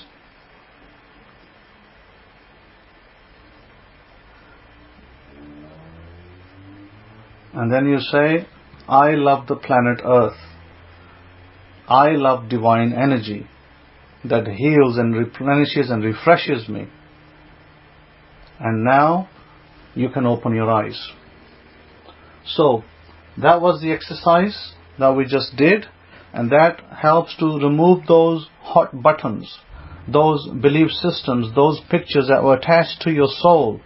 And they carry from life to life, by the way. Unless this exercise is done, they do carry, and you have to repeat this every day, and you can do it as part of your grounding.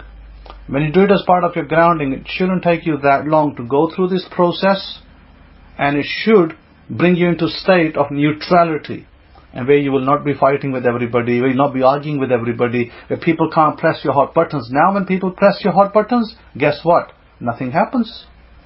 It's automatic. And you will like, wow, this stuff really works. And I'm telling you, this stuff really, really does work. So, you've gone through an exercise in your energy body, in the energy world, spiritual world, where you actually managed to clear out your belief system. All those wrong pictures, wrong ideas. I mean, we don't know what they are. but they come out of us. They come out of us when we fight with people, when we argue about things. So what we did is we neutralized them all, and we aligned ourselves with the earth's energy, and we aligned ourselves with the cosmic divine energy. So we're in sync with how God sees the world, not how we see the world. Because we all of us see the world in our own particular ways, and a lot of our ways of seeing the world is not correct, and then we end up with all sorts of problems. And because of these energy centers are blocked, and they got these pictures stuck. Pictures are basically energy, energy that's stopping you. What happens? It stops your manifestation. It stops you from being successful. It can prevent you. And remember earlier I spoke about, unless these things are cleared out, they can affect you throughout your life, and throughout not just this life, other lives as well. So now that you dealt with it and you deal with it in this life, this will not affect your next life. You actually cleared the pictures now, and every day you do it, because more pictures attach, then you can do some more, and then some more, and then you keep yourself in a neutral phase, and that makes you a really powerful being. That brings you in a state of power, state of neutrality, in a state of magnificence. And this is why you find in the Bible that it often speaks about meditating. It never explains to you how you meditate, but it tells you about meditating on the Word of God. So I've just shown you how to do that. So this is how you do it. So with that, I'm going to say that there's not much more that I need to say. So I'm going to pass it on back to Rabbi Kefa. Today for listening. I'm going to have to, the recording will be on YouTube after the event, after today, later today it'll be on YouTube. But again, I may actually record this, or may take out that bit of the recording. I may record this with some music. I'll probably try to record this with some music so you can, have it. But it's not ready yet, so I'm going to have to prepare it after the class. So hopefully after the class I'll go through it, I'll prepare it, and then I can send it to you. If you want it as an audio, write in to me, then I can send it to you as an audio. Today, have a great Shabbat, and have a great day. And remember that the Kohen is here for your blessings. You have a commanded blessing. Remind yourselves that. Remind yourselves daily that God has put a commanded blessing on you. You can definitely write into my email. That's on the website, shimon63@yahoo.com. And I'll be able to hopefully make a recording and send it to you. Today, Shabbat Shalom, Shalom, Shalom.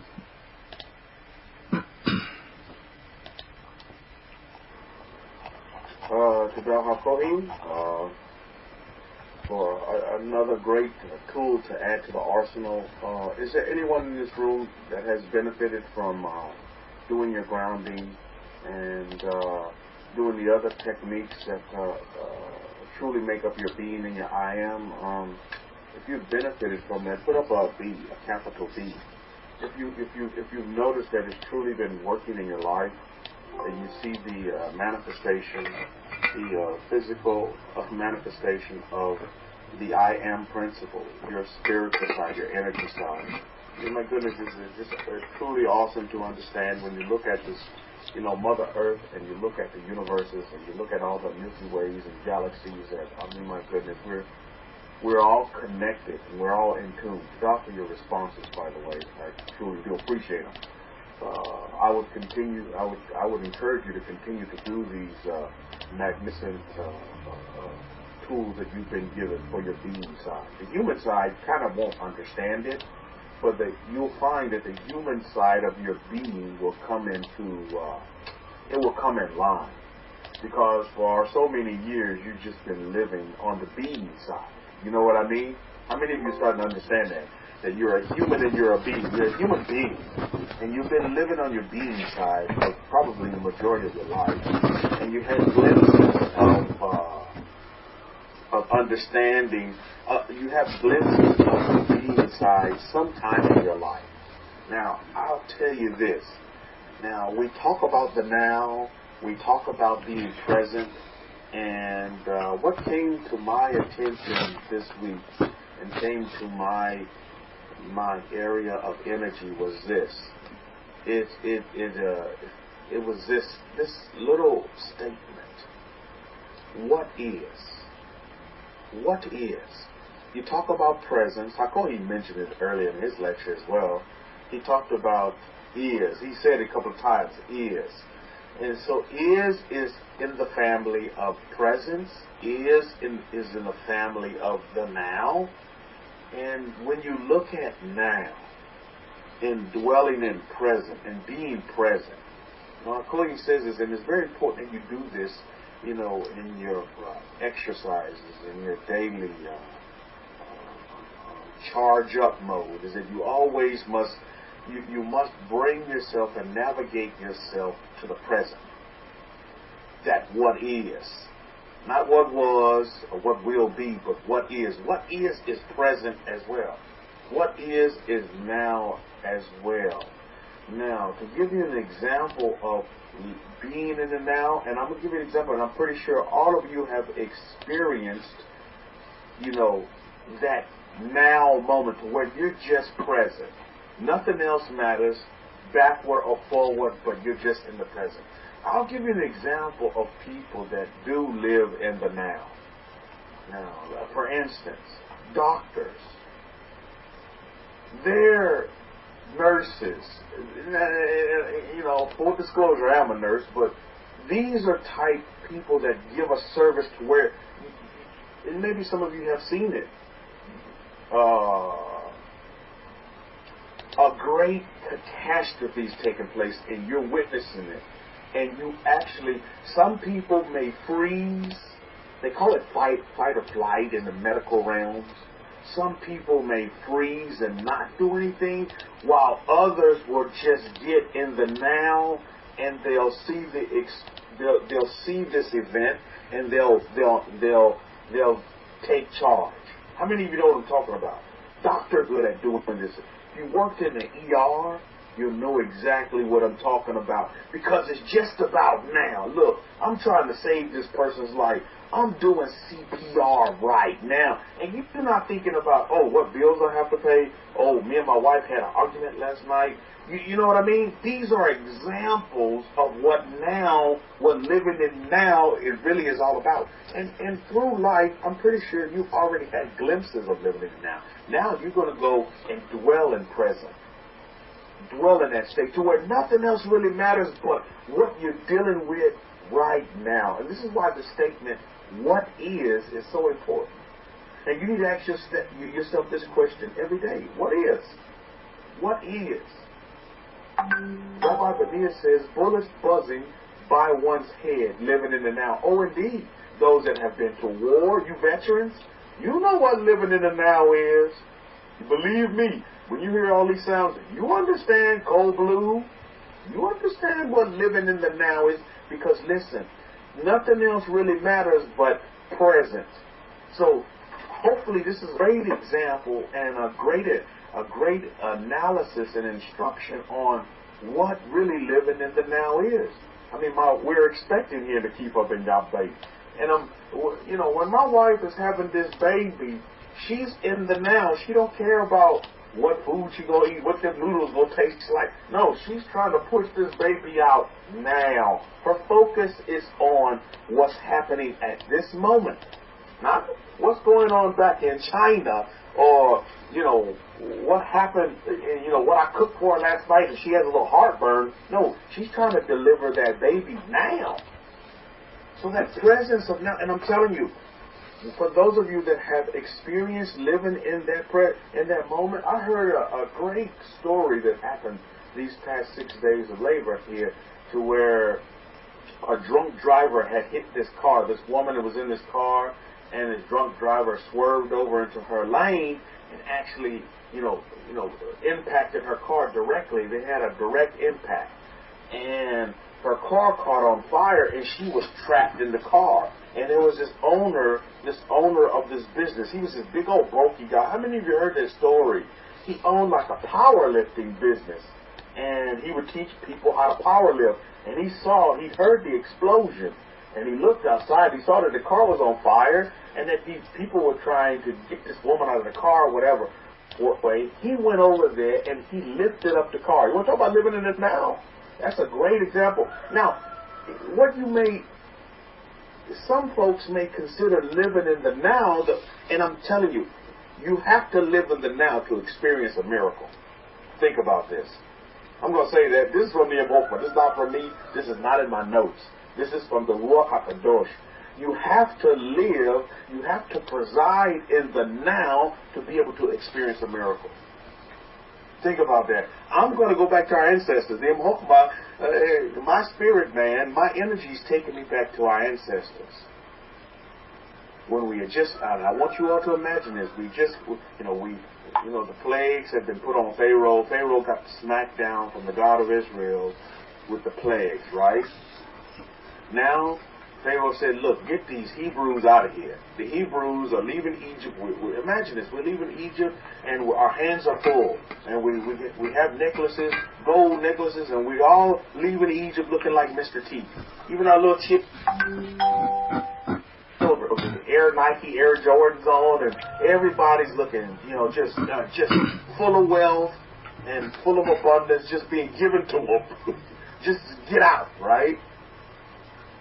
So then, Pharaoh has a change of heart. We get out, we're traversing, and then we roll up on a situation to where there is no more land between us and our appointed destination. There's actually a water source there.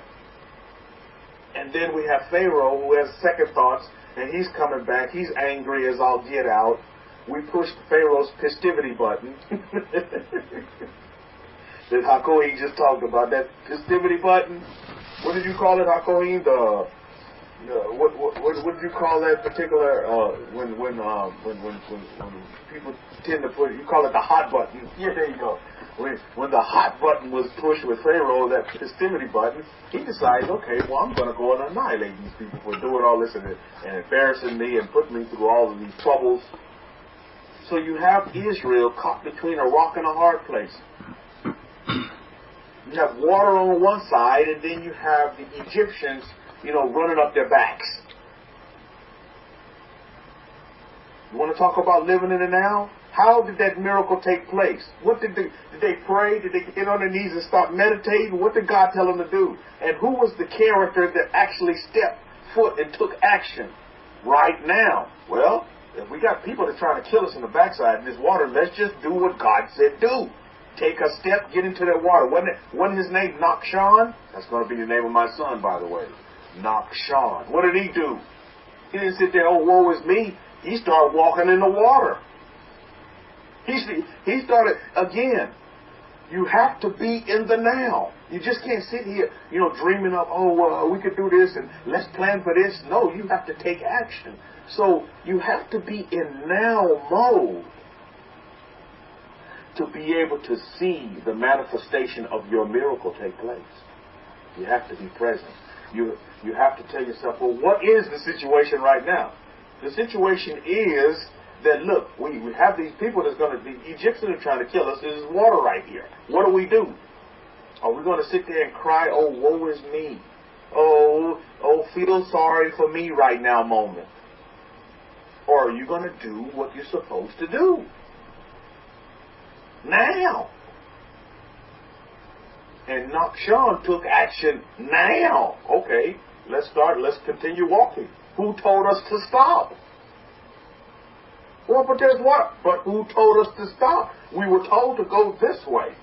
We're going to go this way. And I can imagine as he's walking and the water's getting higher, he's probably thinking, should I have rethought this?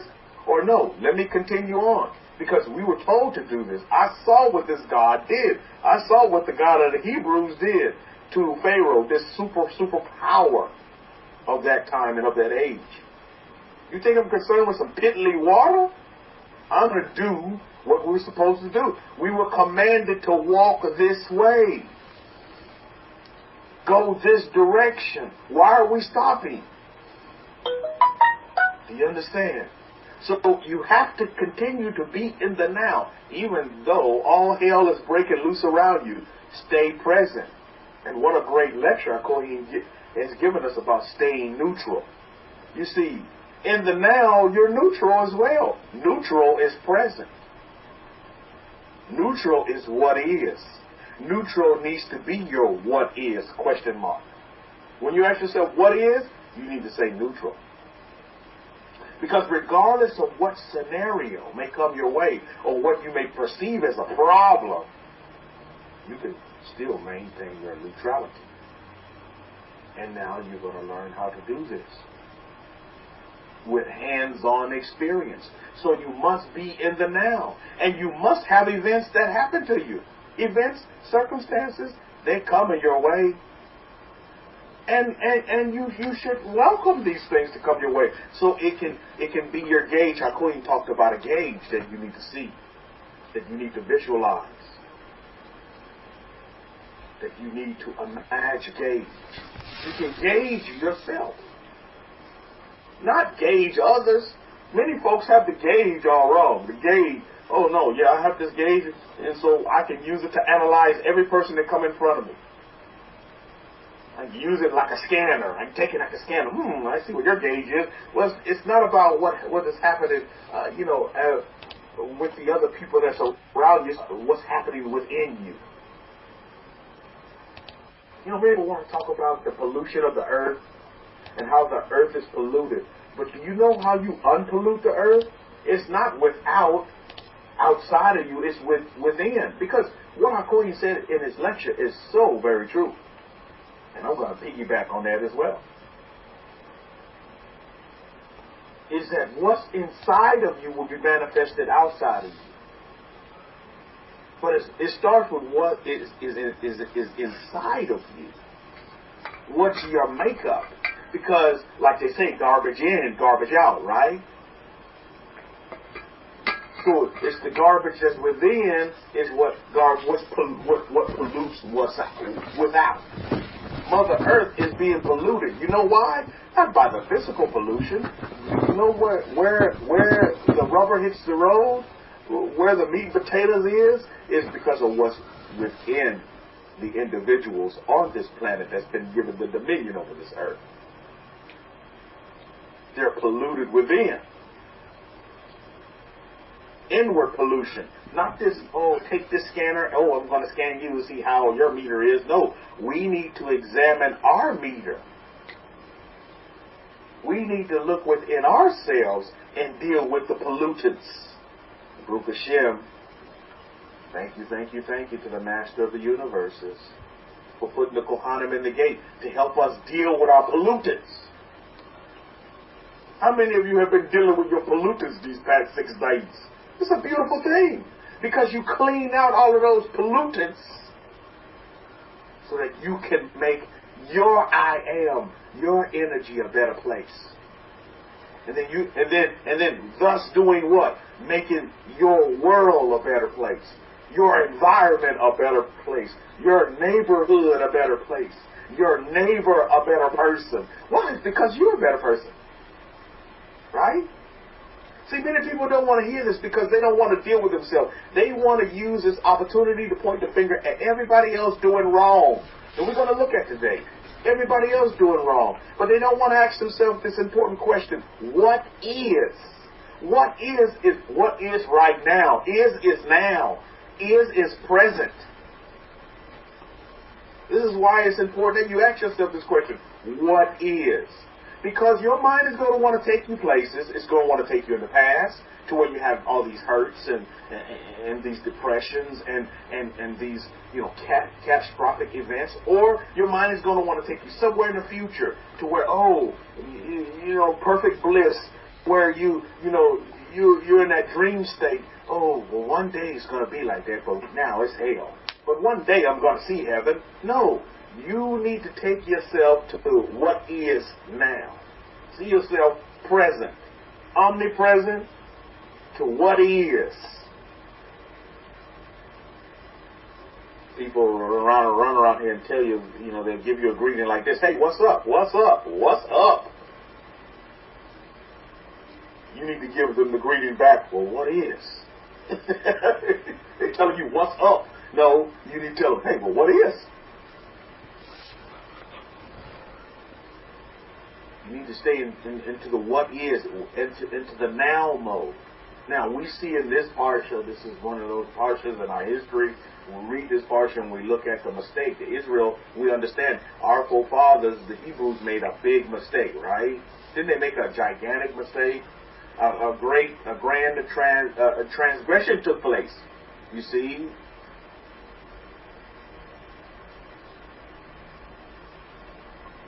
But when you look at in our history what happened with this, dancing with the cow and constructing the golden calf in this situation here, the question you need to ask yourself is this: well, what is and how does this affect me now in 2019? You see, because if you notice with a lot of these groups that are on YouTube, in this very forum where you're listening in, if you're listening in via YouTube and you're not here live in the Power Talk forum,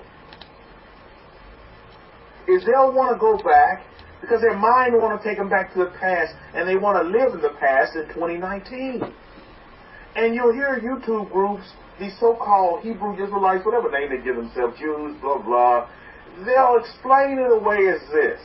Because they don't want to deal with their being side, and they don't want to come into neutrality, you know what they'll want to fantasize and live as, and say this.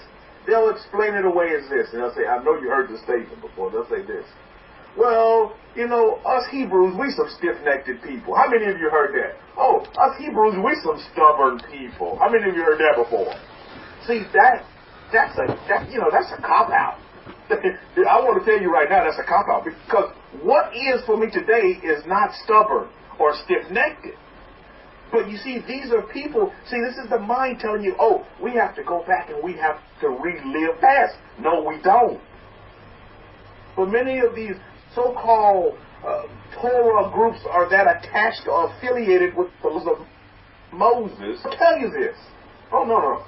Oh, yeah, Rabbi, you know how we are. We just some stiff-necked people. No, I'm not. We just some stubborn people. That's what the Bible says. No, I'm not. Do you see how they do that? You see that they'll want to dwell in the past and not in the present. They don't want to be present. They don't want to be what is now. What is? Well, what is for me now is not stubborn. And what is for me now is not stiff-neckedness. How many of you in this room have a stiff neck? I don't. I'm not claiming a stiff neck.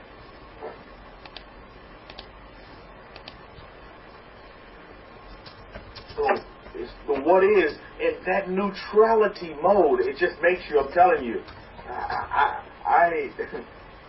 feel that presence of neutrality now. Because I dwell outside of my mind. Like always said, mind is pretty stable, not stiff-necked at all. That's not me. I don't claim that identity. But many of these groups on YouTube will tell you that. And maybe some of you have, aspired to that kind of understanding. Oh yeah, Rabbi, we just some stiff-necked people. He. There's no he about that. Oh, we just some stubborn people. He. No, that's not me. Don't try to dwell in the past. See our history for what it is. It's our history. But we're what is now in 2019. What is? And if you notice with the religions, they'll do that. Me and Hakogian had a good discussion about it. We talked about it just yesterday. You really gave me some great insight on this stuff as well. How it's deplorable on how religions are hoodwinking people and leading them astray and putting them in some really bad situations, you see. Your missus is telling you to get a massage if you need it for that stiff neck. Oh, Rabbi, we just some stiff-necked people. No, we're not. Oh, we just some stubborn people. No, we're not. You see? No, I'm not. Don't put me in your we category. Religions will hoodwink you. And Judaism is one of the biggest ones.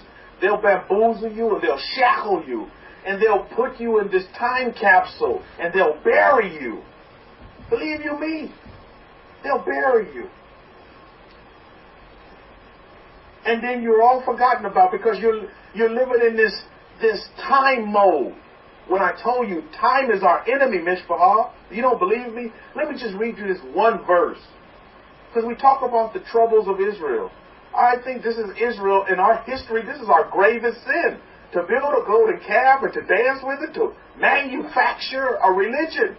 That's what we did on a grand scale when we were told not to do that. And do you know what got them there? Do you know what, when the rubber hits the road, read this verse and you're going to see it clear as I did. Exodus chapter 32, verse 1. Here it is right here.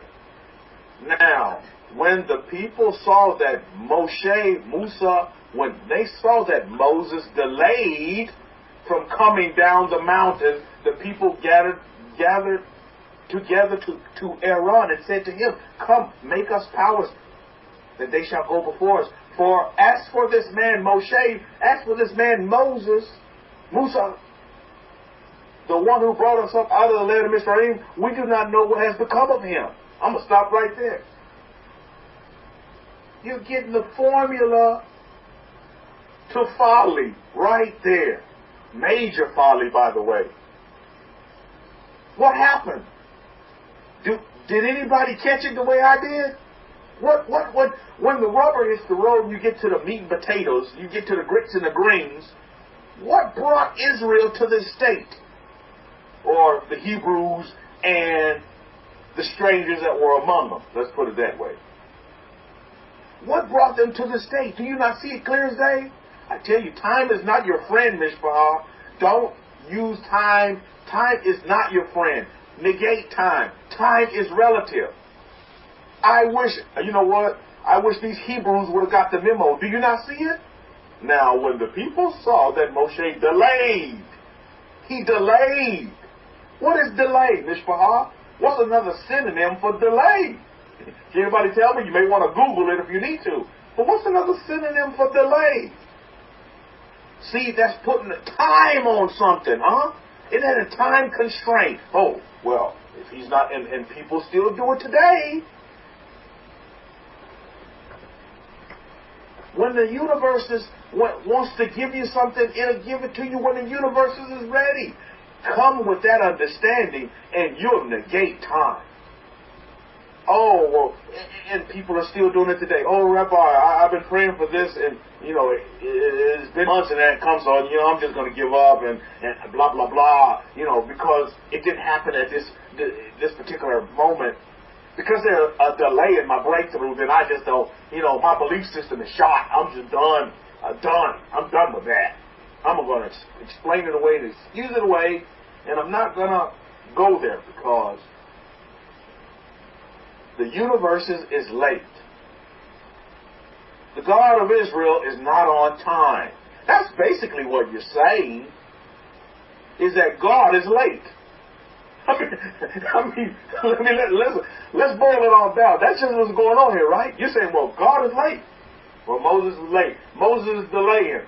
Well, who said he's delaying? I mean, who's on a time scale here? Yet people still are. And because of delay, now we have to go into another mode to where we're going to manufacture something here to keep it moving. You see, you don't want to do that. You want to put man to one side for a minute and then look within me. Look within self. Look at your I am. I am doesn't have a time limit. Look how long your I am has waited for you to turn up and come dust the cobwebs off. You think I am is saying, oh, it's about time you got over here. It's about time you came out of that conditioning and that human mode and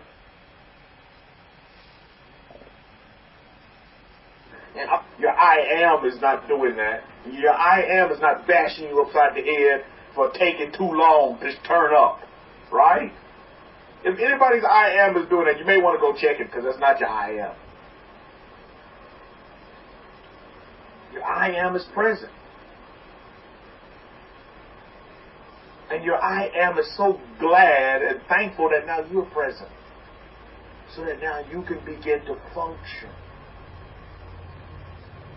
as this wonderful specimen that was created in the images of God and truly be useful. And now you've been given so many great tools. And there's more to come, by the way. I'm so excited. I'm popping my popcorn on. I'm so happy over here because I'm so excited about this whole new world of energy that I'm being exposed to, that I only thought was just like some kind of movie. But this stuff is real. You only thought you'd see these things in Hollywood. But this is the default setting for all human beings. Some people are connected to it on many different levels. When you look at the meter, they're attached to it. And believe me, religion is nowhere on the scene. Because it's what is. What is your I am. What is your now. What is present. So when your mind wants to begin to wonder, because it's going to try to take you on a trip, take you on a voyage, on that, what's that? I think, who's that? I can't remember the name of that group, but they came, come along, we're going to go on a fantastic voyage. Who's that? I can't remember what the name of that group is, but they got a song about going on a voyage. Lakeside, there you go. Rabbi Kefa knows about that. Your mind will try to take you on a voyage. It's either going to try to be past, or it's going to try to take you in the future. You know how you negate that? Ask yourself this question. You can say it loud to yourself, or you can say it within your mind, within your I am. Say, well, what is? Not what was, and not what will be, but what is now. And what is now.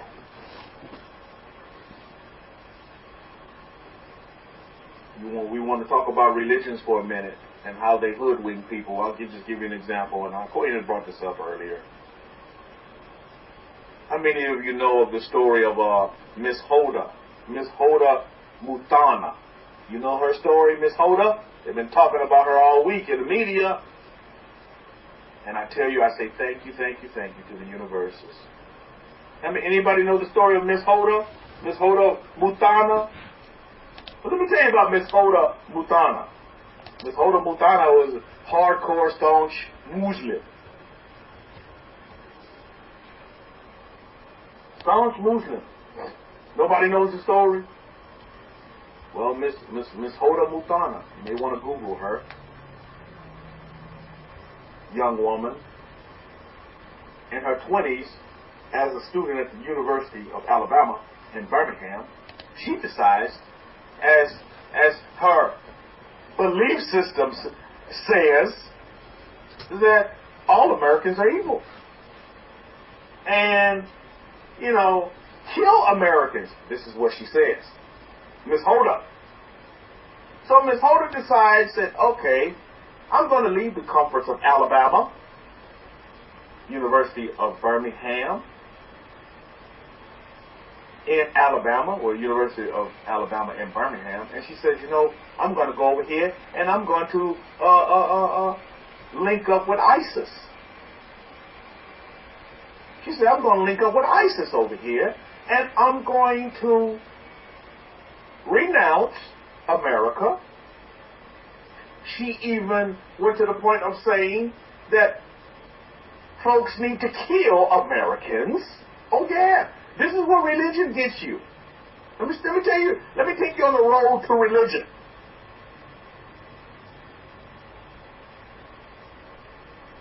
She gets over there. She has 3 ISIS husbands. I guess they die off. One of them died. One die off, she marries the next one. Another one dies off, and she marries the next one. But she ends up marrying 3 ISIS fighters over there that detest America, doesn't like what America stands for, wants to kill Americans. So she decides to attach herself with this kind of energy, this force that's anti-American.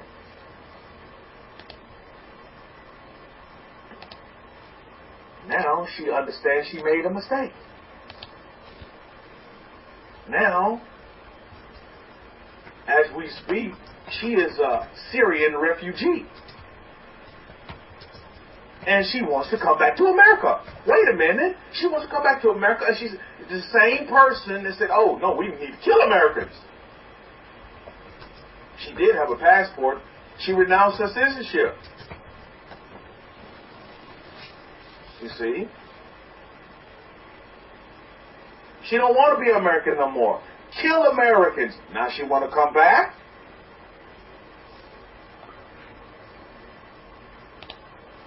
Guess what President Trump said? President Trump said no, she can't come back. President Trump instructed his administration that she cannot come back.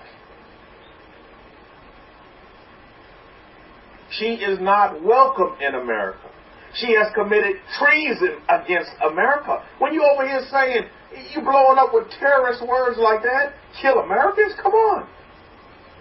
And you decide under your own power, nobody forced you to do this.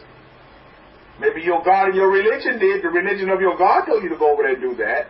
That's what she's saying. But now she's saying, wait a minute, pump the brakes. Let me phone a friend. I was brainwashed. I was brainwashed.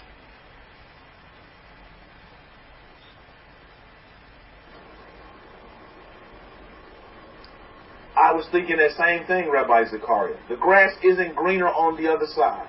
She realizes that, and Miss Hoda finds this out the hard way. Now she's, I thank God that I'm American.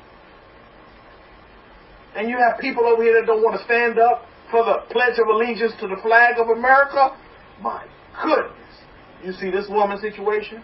And you have people over here, so-called Hebrews, want to detach themselves from this government and want to start their own. I mean, again, how religion will hoodwink you and bamboozle you and shackle you and chain you up. And be the downfall to your demise. Religion. This is not happening in Islam, by the way. This is not an isolated Islamic issue. And in the Muslim religion, it's happening in all these religions as well. Judaism, one of the main ones. I tell you, within a month, every month we receive a phone call, at least one, about some so-called Hebrew Israelite that's trying to get rid of their citizenship and renounce their citizenship in America and go to Israel. Yes, at least one. You know what I do with those kind of phone calls? I ignore them. I don't even respond to those. Well, Rabbi, can you please help me get to Israel? I want to renounce my citizenship and I want to go to Israel. We get that. At least one a month of someone that's here in America. See, now Miss Hoda understands what is.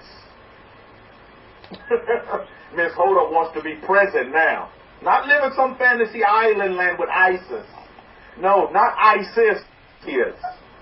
Miss Hoda realizes what is. That's what is, you see. And that's the problem that we have. She realizes her mistake. Just like when we look in our history, we look at this golden calf incident, and you realize what is. So that's what we have to deal with, Mishpah. With the what is and what is not. Let me deal with this real quick. Another what is. There you go. I think that's done best. Okay, cool. So we have to begin to understand this. The grass is not greener on the other side. And religions, in whatever form they come in, and some of you may have been attached to a religion as well, in some kind of way, shape, form, or fashion. Had to get rid of the village idiot, as he calls himself. He was here once before causing trouble. So we're going to nip that in the bud before we can even cause trouble. See, some folks, they still want to come back through and cause more and more trouble over there in Syria.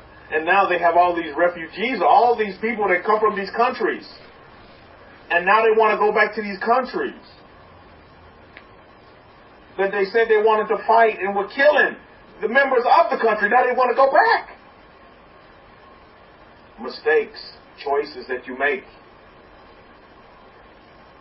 Miss Holder is begging, is pleading to come back to America. The latest information on this is that the father now is suing the Trump administration, because the father of Miss Holder is suing the Trump administration because they won't let her come back into the country. Do you see how your words and your actions, they have repercussions to them? Yes, you can repent, but now you have to deal with the repercussions. And when you look at it, I think it would be better for her to stay wherever else she can stay. If in Syria, it'd be better than you staying over here in a prison cell, because what's going to happen to you is that you're going to come over here and you're going to be tried for treason. When your so-called citizenship that she thinks she has, that she doesn't. And she renounced that. So she may want to look at staying over there where she is, because the energy over here is not going to be good for her. And she's even, she's at the point, Miss Holder's at the point where I'm willing to take on whatever, whatever consequences will come with what I did. I just want to come back to America. Kohen mentioned that we went to Israel back in 2014 together as a congregation. And we did see some of the Hebrews that had left. Some of them, I tell you, I remember those 1-2 guys that we had met there. They had got into the country. They came in through Egypt, and my goodness, they were hungry and didn't have any money. They were from America, and no kind of identification, as they had given up their passports and all this. And I'm like, wow, what a mess. You think I'm going to recommend anybody go over there and live in Israel? And then you see the people that were living there. I tell you, they put them in like these little apartments, look like little Section 8 housing. That's just what it looked like. Section 8 housing over there. And they go over there without any skills. They can't get good, decent jobs like they had in America. And a lot of them were wishing that they could come back to America, but they can't, because they burned their passports. That's what religion will get you. You make foolish decisions. But now you have to deal with the decisions that you make.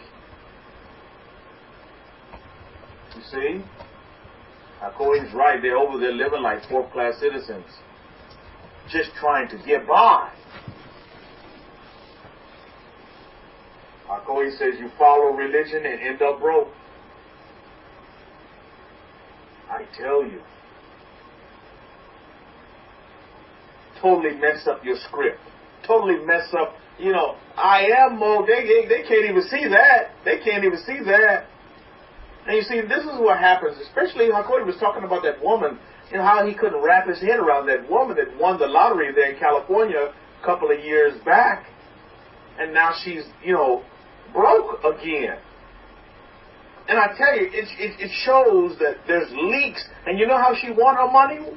You know how she manifested those millions? She used the law of attraction. She used the law of attraction.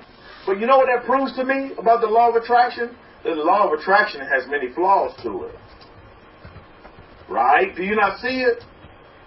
See, because the law of attraction, yes, she may have attracted that money using the law of attraction, but the law of attraction, it's not the end all. It's missing a lot. There's a lot of holes in it. The law of attraction is not infinite abundance.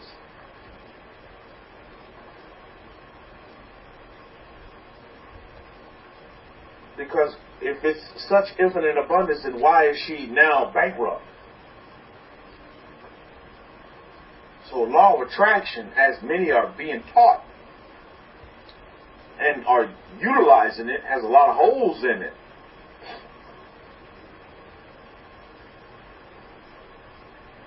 Kohen saying she won it back in 2007 and lost it all in 2014, filed for bankruptcy, 2016.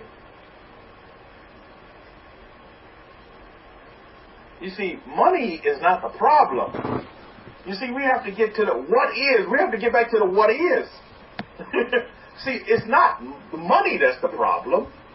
It's the mindset of the individual. You see, because there are rich people that are still poor, and yet there are poor people that are rich. Think about that statement for a minute.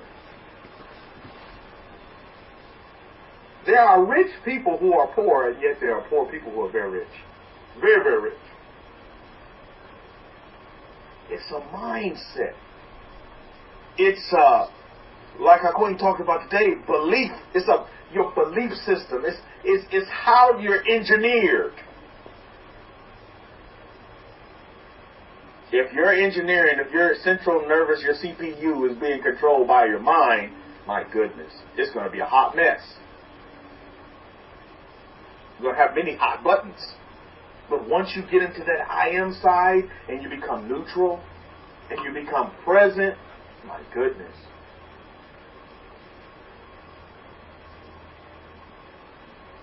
You see, but the law of attraction don't teach you these things.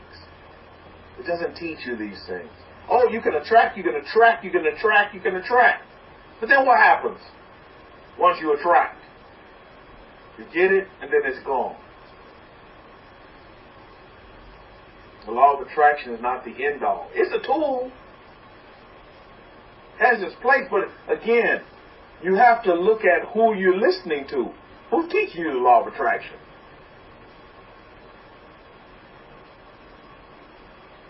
Then it goes back to, am I willing to accept some change?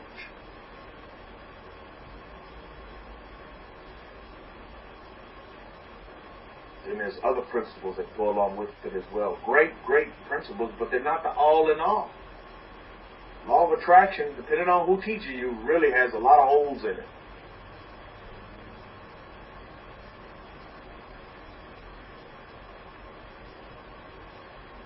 And the mindset of these individuals, and you see it time and time again. You can look at many stories here in North America about people who win the lottery. They'll come into a lot of money, and then, a few years later, they're in a soup line. There's many of these stories here in North America. Many of them. You can Google them.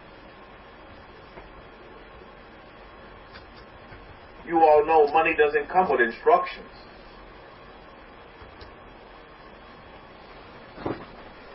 And so people are not even instructed right on how to live their lives, how to live an abundance of a life, much less on how to manage money properly, to leave a legacy, to create wealth and leave an inheritance behind for yourself, for the betterment of humanity, and more importantly, for the betterment of your legacy, your family that you leave behind as you go into the next life. All of you in this room should aspire and desire to make the next life, to make your next generation better than what you did. This is why this Parsha is so relevant to where we are today. Our ancestors, the Hebrews, made a mistake. Yes, they made a mistake. They tried to manufacture a God, then to keep the one, the power, the presence, the power that gave our ancestors the resume in living colors. Let me show you what is. What is these plagues. What is I'm going to take you out of this superpower nation. I'm going to raise you up from bricklayers to leaders. From bricklayers to money makers. How many of you know our ancestors were very wealthy? But if you live in the past, you think, oh my goodness, we just these old brick makers. We make bricks for a living. No, and I'm not knocking those carpenters and those in the profession of making bricks, because there's good money in that today as well.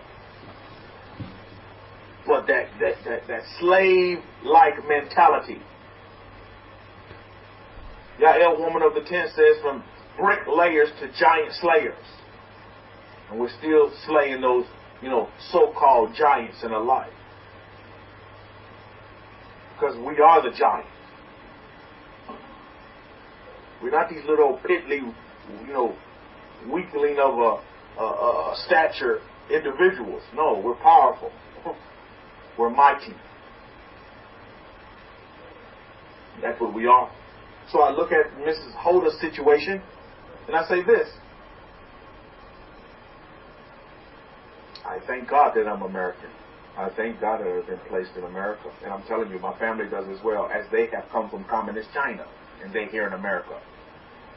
And they thank God every day that they're here in America. And now, my goodness, just, Nakshan, he walks into the water, the sea of reeds. He walks into the water while everybody else is moaning and groaning and complaining and crying. He walks into the water because that's what was needed to be done in that now moment, in the present. Crying is not going to get you anywhere. Praying is not going to get you anywhere. And I tell you, I see that same scenario being played out with my family that's here from communist China. They walked into the water. They didn't have to walk into it. They got on a plane. Book Hashem, Master Jesus of Nazareth. And I say, thank you to the creator of the universes for that. But as soon as they crossed, as soon as they got over here, guess what? My goodness, my wife just showed me the other day, China is clamping down. I don't know how many of you know this, because maybe many of you don't really follow what's going on in China, the second superpower. But now China has closed the doors. They have totally revamped the way they give out visas now. They have totally they're shutting off the Chinese people from coming to America now. Totally closed the doors. Now you go to this interview, you go to the interview to interview for a visa to come to America, and now guess what they do now? Now they say, okay, you complete the interview, we'll give you a call. We're going to call you via phone, and if we don't call you in 10 days, then you're not going to America. That's what they do now. Before, you would hear on the spot. If you go to your interview, you'd hear that same day. They'll tell you yay or nay. You can go to America. Boom, bada boom, bada bing. They put a stamp on it, and then you have your visa. Well, now the Chinese government has totally revamped their system. They're closing the waters now. As soon as all the Israelites passed over, Sea of Reeds, the waters are closed off. Wow. And I say thank you for the miracle of now. Miracles happen in the now, Mishpachah. You need to understand that. Miracles are going to happen when you're present. You must be present mentally. You have to be present. You can't be like Miss Holder and say, oh, I was brainwashed. I was brainwashed and they made me do this stuff. And they made it that you want to kill Americans. They made you say that. So now, yes, you can apologize, and you know what? Kudos to her for realizing she made a big mistake. Just like Israel. Israel realized, oh, we made a big mistake over here dancing with the cow. We made a big mistake over here trying to manufacture something. Trying to manufacture a higher power and give credit to where credit is not due.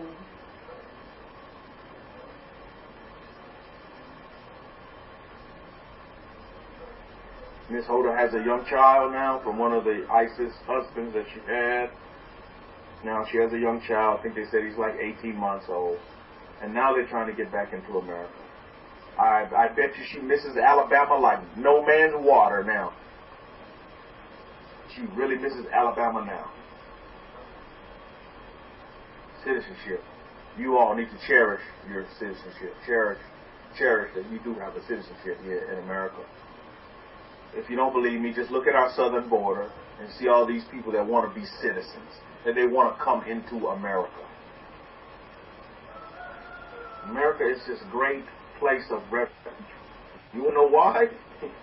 Because the Kohen is here. It's a city of refuge. It's a city that's set up on top of a mountain. I tell you, and everybody wants to come here. Everybody. My wife was telling me, even people in China, they have money. Millionaires.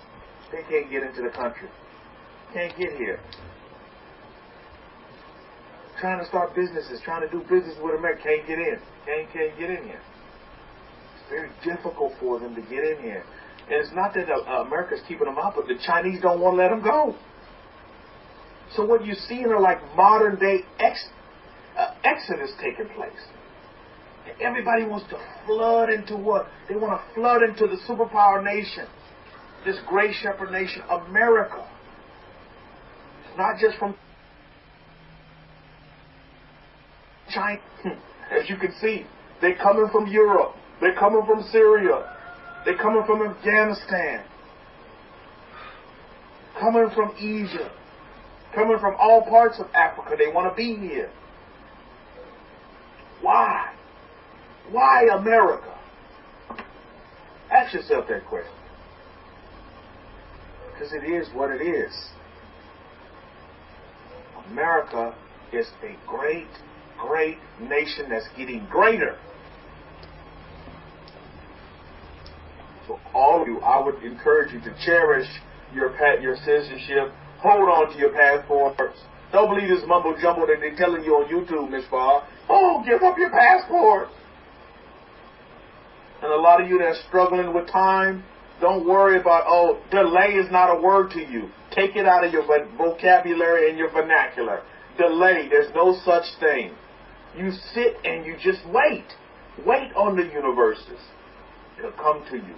When the universes feel that you're ready for it. My wife was saying, oh, I wish I had met you, 20 years ago when I was younger and blah, blah, blah, in my 20s, and we could have got married. I said, that's not true. Your mindset from 20 years ago is not your mindset that you have now. We probably would have never hooked up 20 years ago. Think about that, Miss Bahar. You think. Everything happens when the universe is ready to give it to you. Bring it your way. A lot of you say, oh, Rabbi, I wish I'd have came into the truth 30, 40 years ago. No, you don't, because you probably would have rejected the truth back then. Think about it. You too busy with running after that calf and dancing with the calf. You doing the electric slide with the calf. You see, you don't have time. You don't have no time for the I am. You too busy trying to please me during that time. So don't give us the spiel. You're trying to relive the past. Stop trying to Monday morning quarterback your situation. What is what you need to see. Your mind want to take you there. Ooh, if I'd have had this understanding back then. No. This is not Back to the Future or Back to the Past. No, it's what is now. You have it now. What are you doing with it now? You're present now. What are you doing with it now?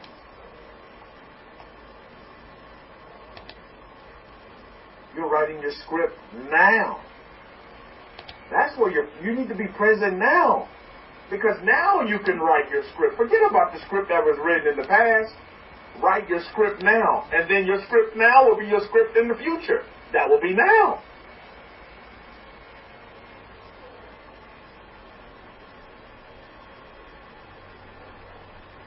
So Miss Hoda, she's really sorry for the the choices that she made, for sure.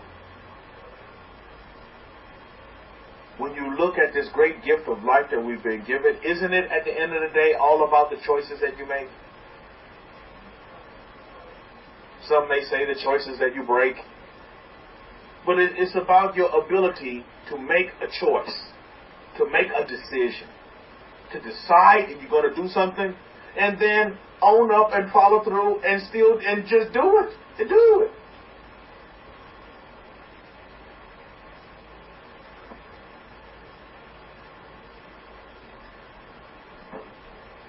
And I hear this a lot. Heard this from this one guy this week, which I thought was very interesting in his perception on how he's writing his script. He said this. He said, I'm going to do it. Even though maybe others don't agree with me, or maybe others don't see my dream or my vision, he said, I'm going to do it. He said, I know this is what I want to do. And he said, I'm going to do it, and I'm going to attempt to do it, and I'm going to do it, so that way, when I die, or when I'm laying on my deathbed, I won't regret that I didn't try, that I didn't make an attempt. I'm going to do this, even though everybody around me said that it can't be done. I'm going to do it. Even though I might not be getting a lot of support, I'm going to do it. I'm going to try. I'm going to put forth great effort, and I'm going to try to do this. I say, kudos to you. You try. You do it. You put forth the effort. And let the chips fall where they may. You try. You continue trying, and you keep trying. That's what you do. I say, you write your script. You write your story. You tell your story the way you want it written. Not the way other people think it should be written. But at the end of the day, don't tell a story. And that brings me to the Smollett effect. How many of you seen that? Boy, that was some drama this week. You have to be careful, Mishpachah. This guy, Jesse Smollett, this actor, I haven't watched this show. I haven't seen that show that he's on. But he made up a story. He wrote a script that wasn't true. And he said that there was a hate crime that had taken place upon him in Chicago. Chicago, out of all places. My goodness.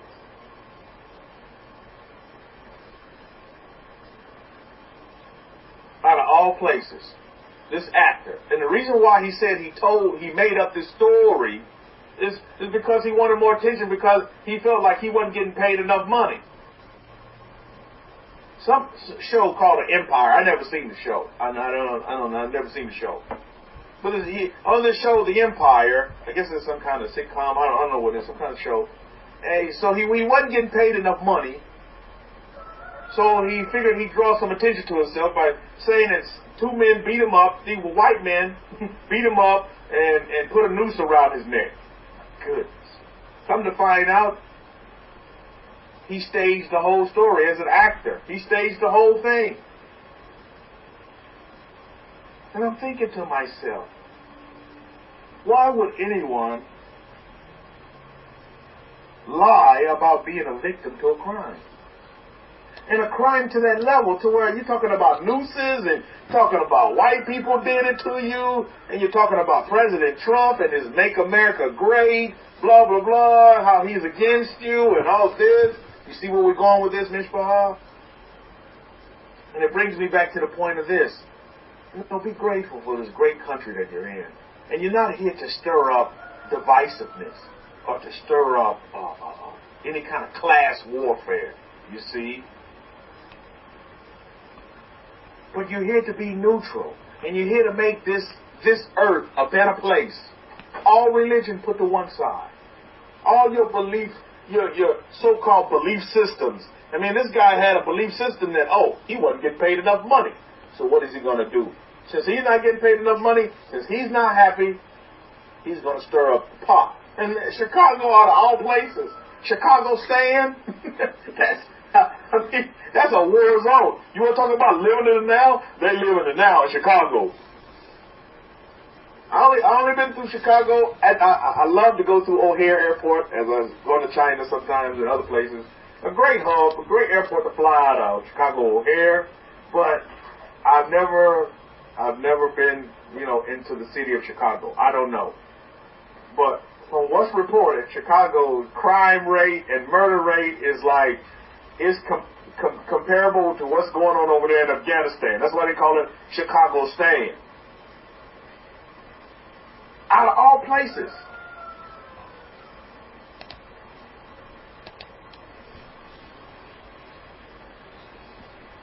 So, he's saying that he's not getting paid enough money. At the end of the day, you look at these two cases. And what do you see here? As I'm a student of nature, and I think it's important that we do examine this, giving thanks to the Creator of the heavens and the universes that He has put us in this great country. But not to stir up warfare, not to stir up hatred, class warfare, based on, not to stir up any kind of these old past things that happened in the past. American history in the past, yes, they hung people of color from nooses. Why you want to bring that up? Why you want to, revisit that and stir up some old emotions? Kohen is right. There's still a lot of people that are still dealing with these belief systems. I have it within my own family. They deal with these belief systems. Oh, that the white man is no good. How many of you know people? You may have these people in your own family. The white man is no good. They kept us down in slavery. Blah, blah, blah, and blah, blah, blah. Oh, you can't trust the white man. Are you kidding me? These are belief systems that have been established in folks. That have been embedded in them. And maybe in some of these past lives they were, hung from a noose. Could be. Who knows? Maybe some of them fought in the Civil War. Who knows? Could be. But this type of energy is the energy that does not need to be displayed in today's time and what is right now. My goodness. Here in San Antonio, it's subtle, but I do see it. And I'm pretty sure, Rabbi Zachariah, you probably see some of this in your time as well, up there in the Dallas area. You walking in the mall, you walking in a place with your wife, and those that are maybe in some kind of interracial type relationship, to where people will stare at you. How many of you still see that? I get there with my wife.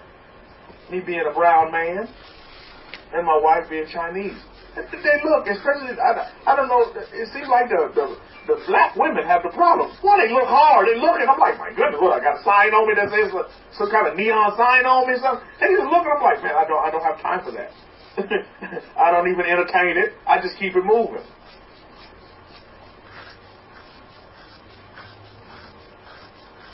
But they sit there and they're just staring at you, they're looking, and I'm telling you, and the look is not good, by the way. And they're just standing there, I'm like, my goodness, you got a lot of bad energy. I'm not going to entertain your energy. I don't have time to entertain your energy. For those of you who are in interracial relationships or in some kind of level, you know exactly what I'm talking about. You're going to always have to deal with that. Because there's people that are just ignorant, you see. You're walking the sore thumb for that black woman. Quite funny. Oh, indeed, Kohen. And they sit there and they're just staring at you. I'm telling you, it's like their eyes are just throwing dagger, man. You see, that neutrality, that stuff is real. When you put yourself in a neutral state, color doesn't matter. Hair texture doesn't matter. Social-economic status doesn't matter. That stuff does not matter. You could care less.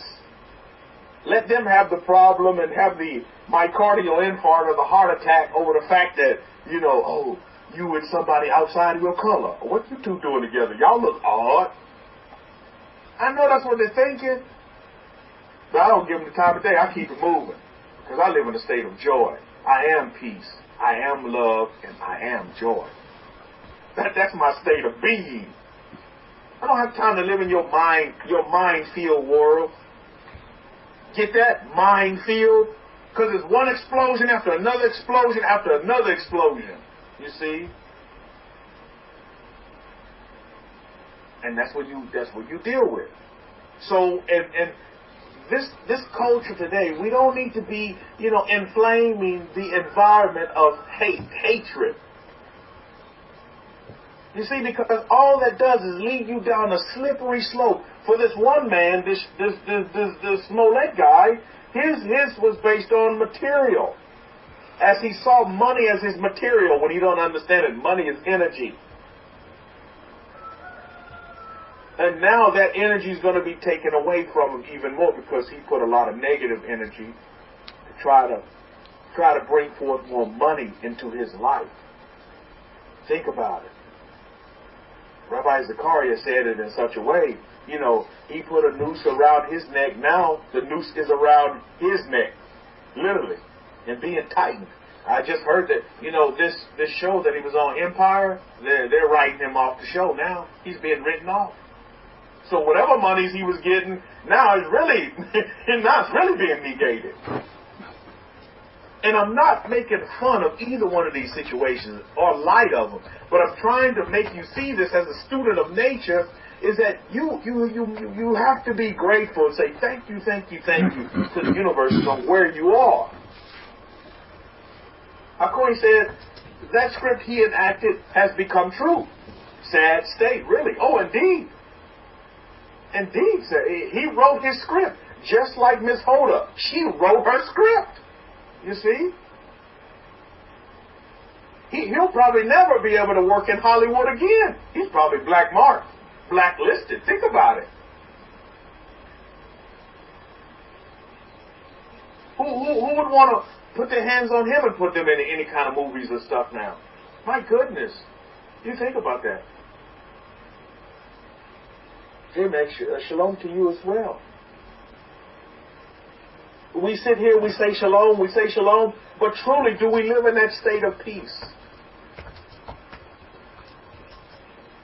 And when you look at shalom, I guarantee you, it's synonymous with neutrality.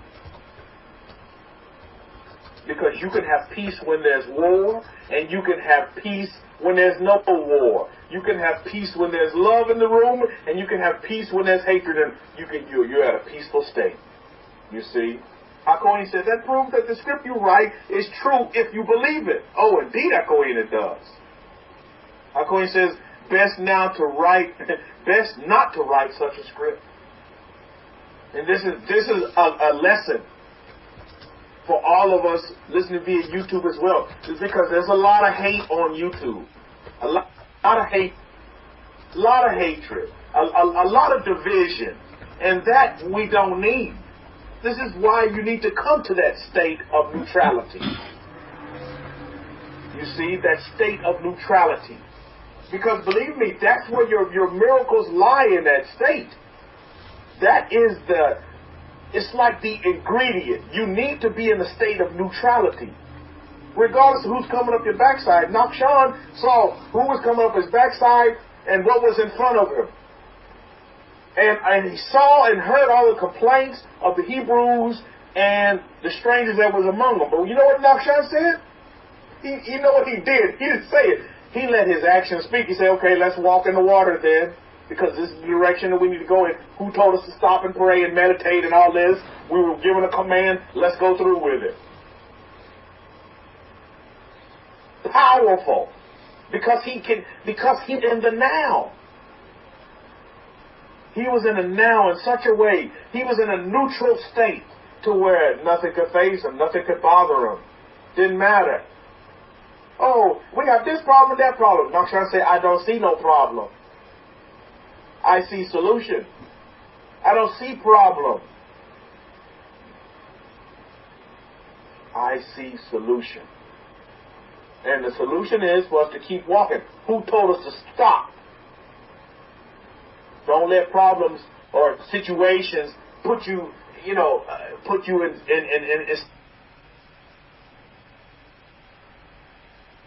stag why all these bad things happening to me. This is what's building your inner man. That I am in you.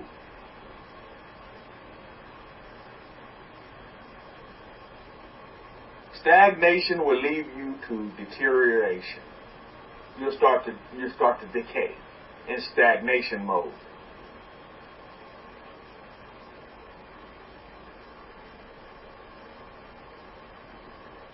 Don't ever see yourself as a victim. In both of these cases, these are real life cases, Mishpah. I'm not making this stuff up. These are real life situations, real life human beings that are going through events. That in both situations, both of these individuals, they scripted their own. They wrote, and now they want to pass the blame. Now President Trump's administration is at fault because of the script that that this young woman, she wrote that script for herself. She said to kill all Americans. Nobody put a gun to her head and told her to do that. This Molech guy, he went, oh my goodness. Let me tell you how the man, Mr. Smollett, let me get it right. I don't want to be Mr. Smollett. You know what he did? He took the men that he used for this plot.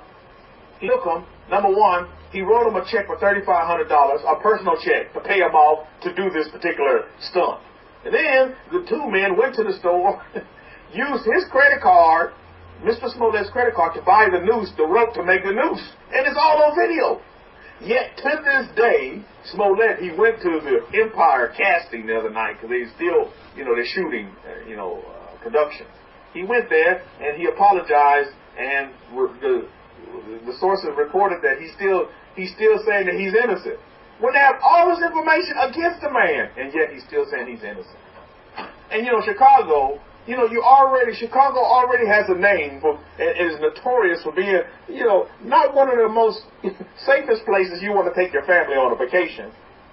And now they get this negative press, just like the chief of police is saying. He's like, my goodness, as another man of color, why would you even do something like this? And then to give our city, as we're trying to build our city up, you're tearing our city down. Yet a lot of people are doing the very same thing and writing the same scripts. You're tearing your country down. Oh, I must leave America, Rabbi. Oh, help me. Give me instructions on how to leave America. I'm not giving you instructions on diddly squat. America's a great country. Why are you trying to leave it? Hakohi's saying the best state is the state of neutrality, which gives you great manifestations.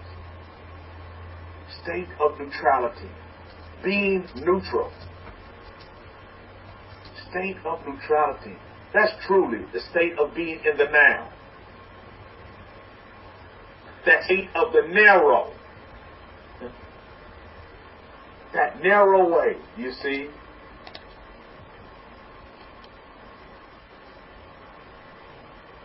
Yeah, it won't. I understand. It won't make a lot of sense to some folks. Because broad is the way. Broad is the way that leads to destruction. And many will go there. Do you see it? Many want to look. And Hakohin is really, I hope you really see this bigger picture here. Is that you're really starting to see with your being eye. And hopefully Hakohin one day will give you that third eye understanding. Teach you about the third eye. But you can begin to see what really is, or what is. Because many folks, you can't go around, teaching this to everybody. They can't understand it.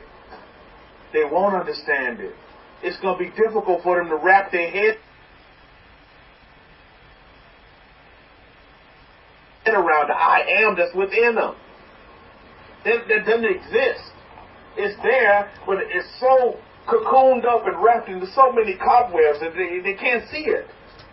And this type of understanding is foreign to them when they don't even realize it's their default setting. It's the default setting for all of humanity. They don't even realize it. Hakohi says their belief system is what stops them and makes them what they have become. So as you can see, you have to deal with your belief system. Because think about it. You have conversations with somebody. You look here in North America. What's one of the first things I always talk about? Hey, what do you believe? What's your belief? You see, they put that belief system at tier. Well, what do you believe? What's your belief, brother? You hear that a lot. What do you believe? What do you hold sacred?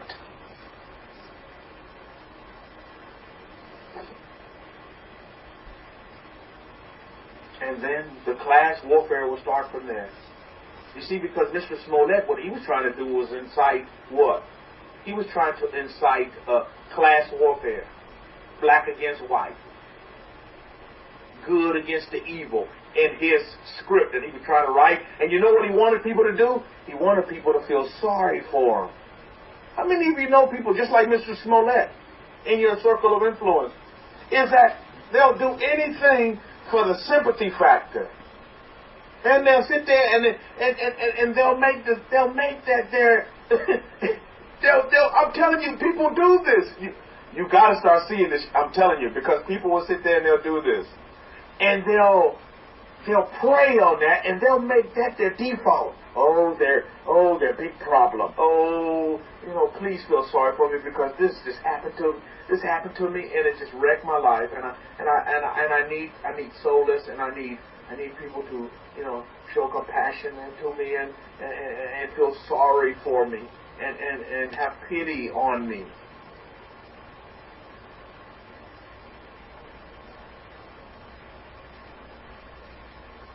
That's the state you find a lot of people in. And that's a terrible state to be in.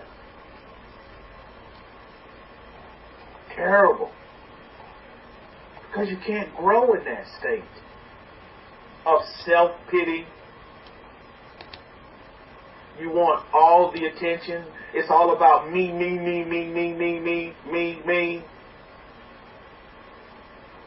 Religions will teach you, you're better than the next man because you're this religion, so you're better. It's like, what do you believe? What's your religious affiliation? Because they literally ask you that question because they want to one-up you. Oh, I'm better than you because I'm this, and you're not this, you see. And I'm this, so yeah, you're going to hell, and I'm going to heaven because I'm this. And my pastor said that I'm going to heaven because I follow his. He's my shepherd, and I'm the sheep. Oh, I'm more godly than you are, and blah blah blah. It just keeps going on. But for some, this used to push your festivity button. And that would just piss you off when people would start doing that, and then you had to get back at them, and you had to one-up them, and you had to show them how ignorant they really are. Well, no, you don't. When you sit there and you smile, you say, well, you know what? That's great. I'm so happy for you. I'm going to take joy. I'm going to be happy with you in your state. That gives you your state of joy, your state of bliss. Hey, best endeavors to you, and I wish you all the best in your journey. I wish you all the best. And I was telling this to a therapist friend of mine just the other day. I was like, he's having all kind of issues with his dad. I mean, these issues, like you said, these issues, they're deep beliefs, embedded. And his dad, he said, man, my dad, I can never please my dad. Everything I do for my dad, you'll find something in it negative. When I'm trying to show my dad that I love him and I care about him, you'll find the negative in it, and he knows my buttons to push. And I said, you know what? I said, you need to understand this very clearly. I said, sometimes to be right, you have to be wrong. Because there's a lot of people that they always have to be in the right. So you have to facilitate and allow them to be right. Even though you know in all this wonderful green earth that they're just as wrong can be, no matter how you spell it. You just have to say, yeah, you know what? I'm wrong and you're right. And for them, it's like they won the lottery. It's like, oh yeah, I'm right. Oh, I'm right. I just want to, I'm right. He told me I'm right. And that makes them happy. And I'm like, okay, great. You know what I mean? Great. If that's what it takes to make you happy, you have to disagree. You have to agree with them. Yeah, you're right. You're absolutely right, sir. You're absolutely right in your assessment. And you keep it moving. And they're so happy because you agreed with them. Because the last thing you want to do at the end of the day is stir up any kind of contention. You don't want that. Because you're neutral, man. You live in the neutral zone. Well, that's a good zone to be in, right? That neutral zone. So when that argument with your wife, it don't matter. Because it's what it is. You worried about you losing your house being foreclosed on in the next 6 months? It don't matter. It's because it's what it is. And what it is right now is I have a roof over my head. That's what it is. You ever notice you worry about things that's going to happen in the future, and then when that future comes, it doesn't happen how you worried them to happen? Anybody know what I'm talking about? I'm telling you. And you're like, man, why did I waste all that energy worrying about those things to happen in such a way when the scenario, when it came to fruition, it didn't happen the way it was supposed to happen when I was worrying about it. And the situation actually turned out a lot better. Or the quote-unquote problem as you see it, it actually manifested itself in such a beautiful way. And I had it all out to be doom and gloom when it came, and it was so peaceful and joyous. And there was such a love in the situation. That's what you have to be careful of. That's that future mindset. See, if the brain can't trick you to go back to the past, it's going to run you to the future. Why? Because your mind don't want you to live in the present. But you must keep your mind in present state, in that neutral state, the neutral zone. Then your manifestations will come like no man's business. Then the miracles will come in your life, and you will see them. And because you understand this, and I've said this many times, is that Hebrews don't run after miracles. You see, Christians, Catholics, they run after a miracle. They see Mary in a taco. They run, they flock, they go see it, they put up the shrine. They see Jesus in a hot dog. They take the hot dog, they put it in the shrine, they light candles all around it. How many of you know what I'm talking about? They run after miracles. They run after these things. They see the statue of Mary. It's shedding tears of blood, and they'll flock to it. They'll run. Oh, wow! Look at this. I need to pray here. I need that. They run after those things. But do you know, for a Hebrew, as descendants of the Hebrews, Hebrew energy, we don't run after miracles. Miracles follow us. We are miracles. Nakshan gave you the great example in our history. I'm going to make a miracle now. I'm going to walk on this water, and I'm not going to drown. I'm going to go in this water. And he didn't walk on the water. He started to sink, Mishpahah. But he said, I'm going to walk on this water. I'm going to walk in this water right now, and I'm not going to drown. If the God, talk about living in the what is. He was like, man, our power, the God of the Hebrews, just annihilated Pharaoh. You think he's going to allow me to drown in this water right now when we're told to go in this direction? I'm walking, baby. Nakshan. Learn from him. In the now. You see, all that matters is what is. Is present. Is now. And you're like, well, Rabbi, then what is the what is?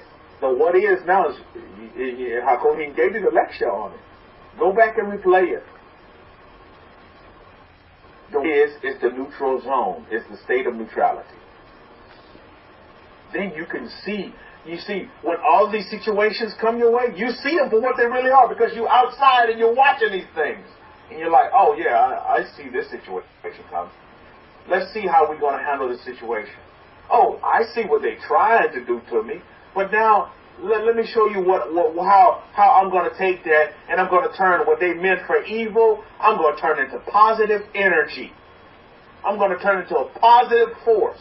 What the forces meant for evil and meant for negativity, I'm going to change it all around right now. Instead of, woe is me. Rabbi, I got this such a big problem. This is the biggest problem as problems have ever existed in the history of problems. I have the problem. I'm so depressed. I'm so worried. I'm so anxious. And now they say I have ADHD, CHD, HBY, HBO. I'm telling you. No. Because you live in neutrality. You live in a state of neutrality. And it's a beautiful state to live in. I tell you. So for those of you in these type of fields, you've already been practicing neutrality. If you're in these high pressure jobs, that, you know, these high-stress jobs, you already probably have had a taste of living in the now, because the job is so stressful and it's so intense that, you know, now is the only state you know to live in.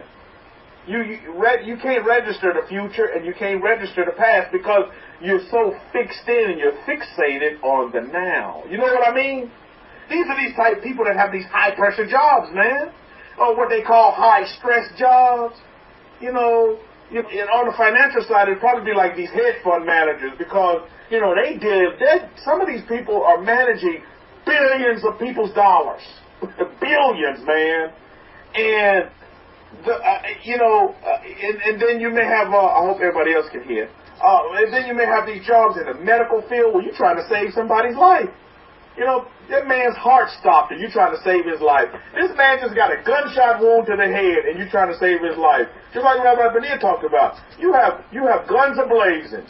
You have guns a-blazing all around you, bullets, you know, flying over your ears. Oh, believe me, you in the now. Explosions happening all. Oh, believe you me, you're in the now. These are these type jobs that, you know, where the stress is on you. Where so-called the stress, or there's a lot of pressure placed upon you. And that's the gauge that we use. It's a pressure gauge that will show you where you are in your now state. Let the pressures come. And you know what neutralizes the pressure? Is your now state. The state of now. The state of neutrality. That neutralizes all so-called pressures. And then for you, it becomes to the point to where there's no such thing as pressure. Think about it.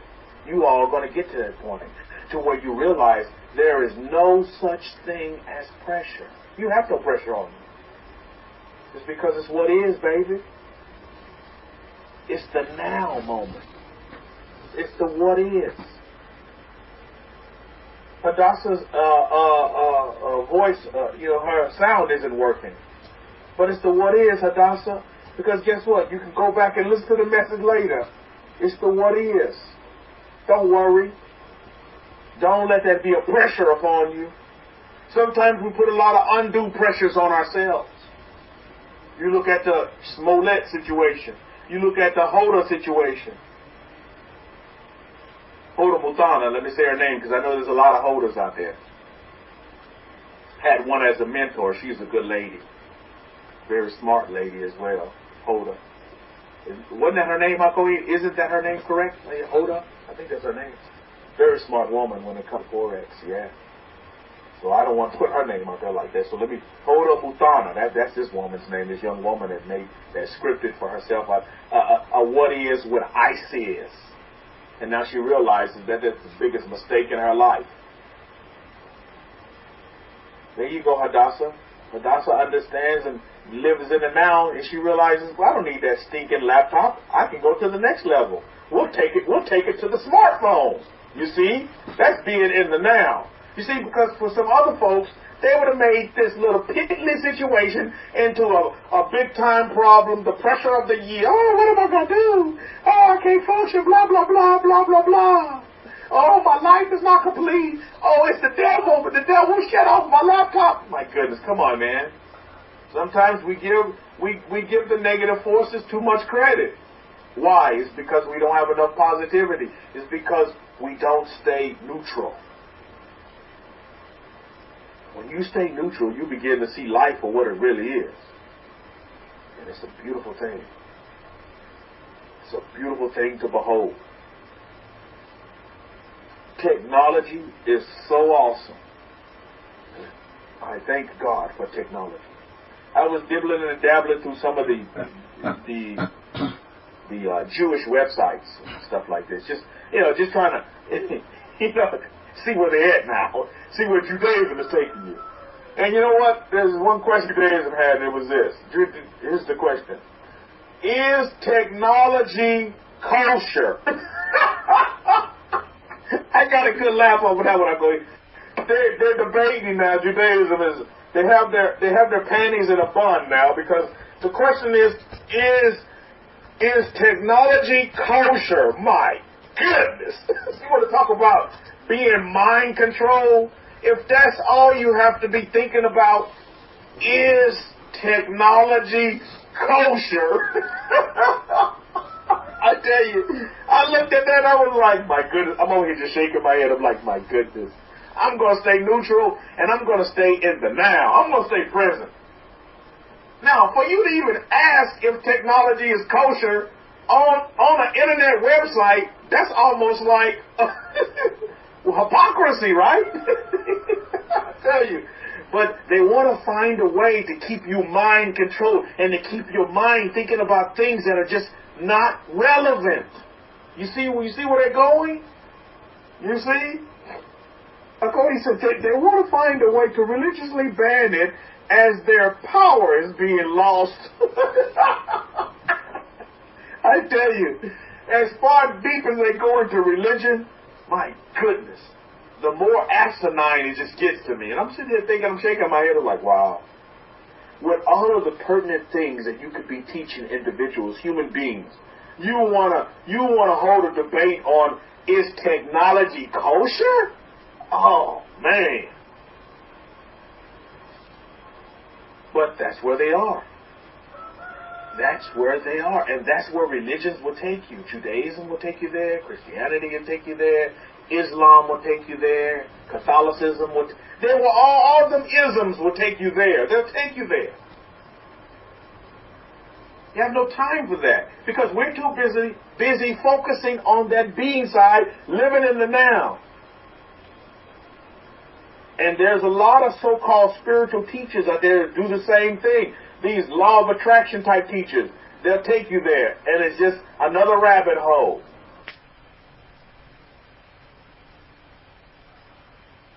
Another rabbit hole. This is why it's so very important to really have this as your focal point and to teach this to your children and your children's children. Who do you listen to? Write that in your will form. Who do you listen to? That's so very vital and important. Who do you listen to? I'm pretty sure Hoda will tell you that right now. Mathana, she'll tell you. You better make sure you watch out who do you listen to. And Mr. Smollett, he realizes, man, don't listen to yourself. You don't listen to your mind, because your mind will play tricks on you. And your mind will make you do some foolish, ridiculous, and just downright stupid things.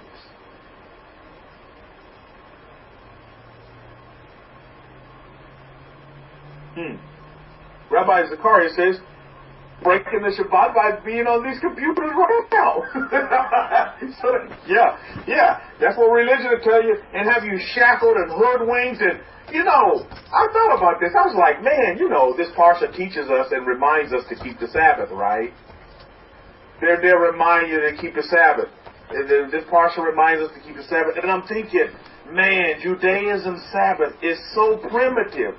It's almost like you living in caveman times, isn't it? I thought about the caveman when I thought about Judaism Sabbath. Man, you can't do this, can't do this, can't do this, can't light no fire, can't do this. I'm like, my goodness.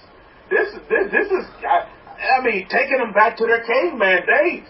But I tell you this, my ancestors never lived in nobody's cave. Matter of fact, my ancestors were burying people in caves. You know what I'm saying? So, we were burying burying the dead bodies in the cave, while our energies were continuing to go on to other lives. My goodness. I was like, my goodness, this is primitive stuff. On the Shabbat. What do? You sit there and you look at 4 walls. If you're living in some of these climates to where it's real, these countries and these places in this country where it's really cold, and you have to shut off your power, how you gonna survive? When you some of these temperatures are below freezing. I'm like, my goodness, what is this craziness? You see? What is this crazy? But again, that's where religions will take you. They will take you there. All of you are experiencing freedoms to levels you probably never thought you could even imagine. And now your imaginations are beyond what you even imagine in your imaginations, right? This is beautiful. It's infinite. You know, we're infinite. We're infinite. We're not finite. We're infinite. I like the cartoon Toy Story, because what does he always say? To infinity and beyond. Isn't that what Toy Story saying? How many of you watch Toy Story? You better get with your cartoons, baby. Because Toy Story, he says this. He says to infinity and beyond. You better take those words and run with it. I'm telling you. And go fly with those words, man. To infinity and beyond. That's what's going on here, Mishpah. We're not shackled with religions, and I give thanks to the Kohen and the Gate for bringing this realization to me, because I didn't know this before the Kohen. How many of you knew about these things before the Kohen? Probably none of you. None of you. I guarantee you. Is there anybody that knew of this? Please acknowledge yourself. If you knew of your being side, if you knew about your energy and how you're made up of atoms and how you're connected to the universes and how you need to ground yourself to the earth. If you knew of these things before the son of Aaron, please acknowledge yourself. Because I tell you, you're definitely a couple of steps ahead of me for sure. And I'll be the first to admit that. And I celebrate your success. You see, for those of you who are listening via YouTube, nobody has responded as of yet. Out of the 29 people that's in this room, including myself. And the Kohen, by the way. So these are the things that you have to look at. We're going to a whole nother level. We're being taken to a place as the children of Israel. You see, what is this telling you? What is this telling you about this age? My goodness. I believe we're getting close. We're getting closer for sure to our rightful place that we've abandoned over time. But guess what? We're coming back to it. And now our true identities and our true nature is being manifested to us. The religions will tell you that we lost it. No, we didn't. We just forgot about it. It was forgotten about over time. Now it's coming back to us because we don't give a flying flute about time anymore. Now it's coming back to us. Coming back to your recollection. This is why it agrees with you. Because this is who you really are. That's why it's going to have agreement with your spirit, your energy. This is why, upon hearing this information, these techniques, none of you have left. You're still here, and you want more, and you're actually hungry for more. You're still here. Because this is who you really are. This is your makeup.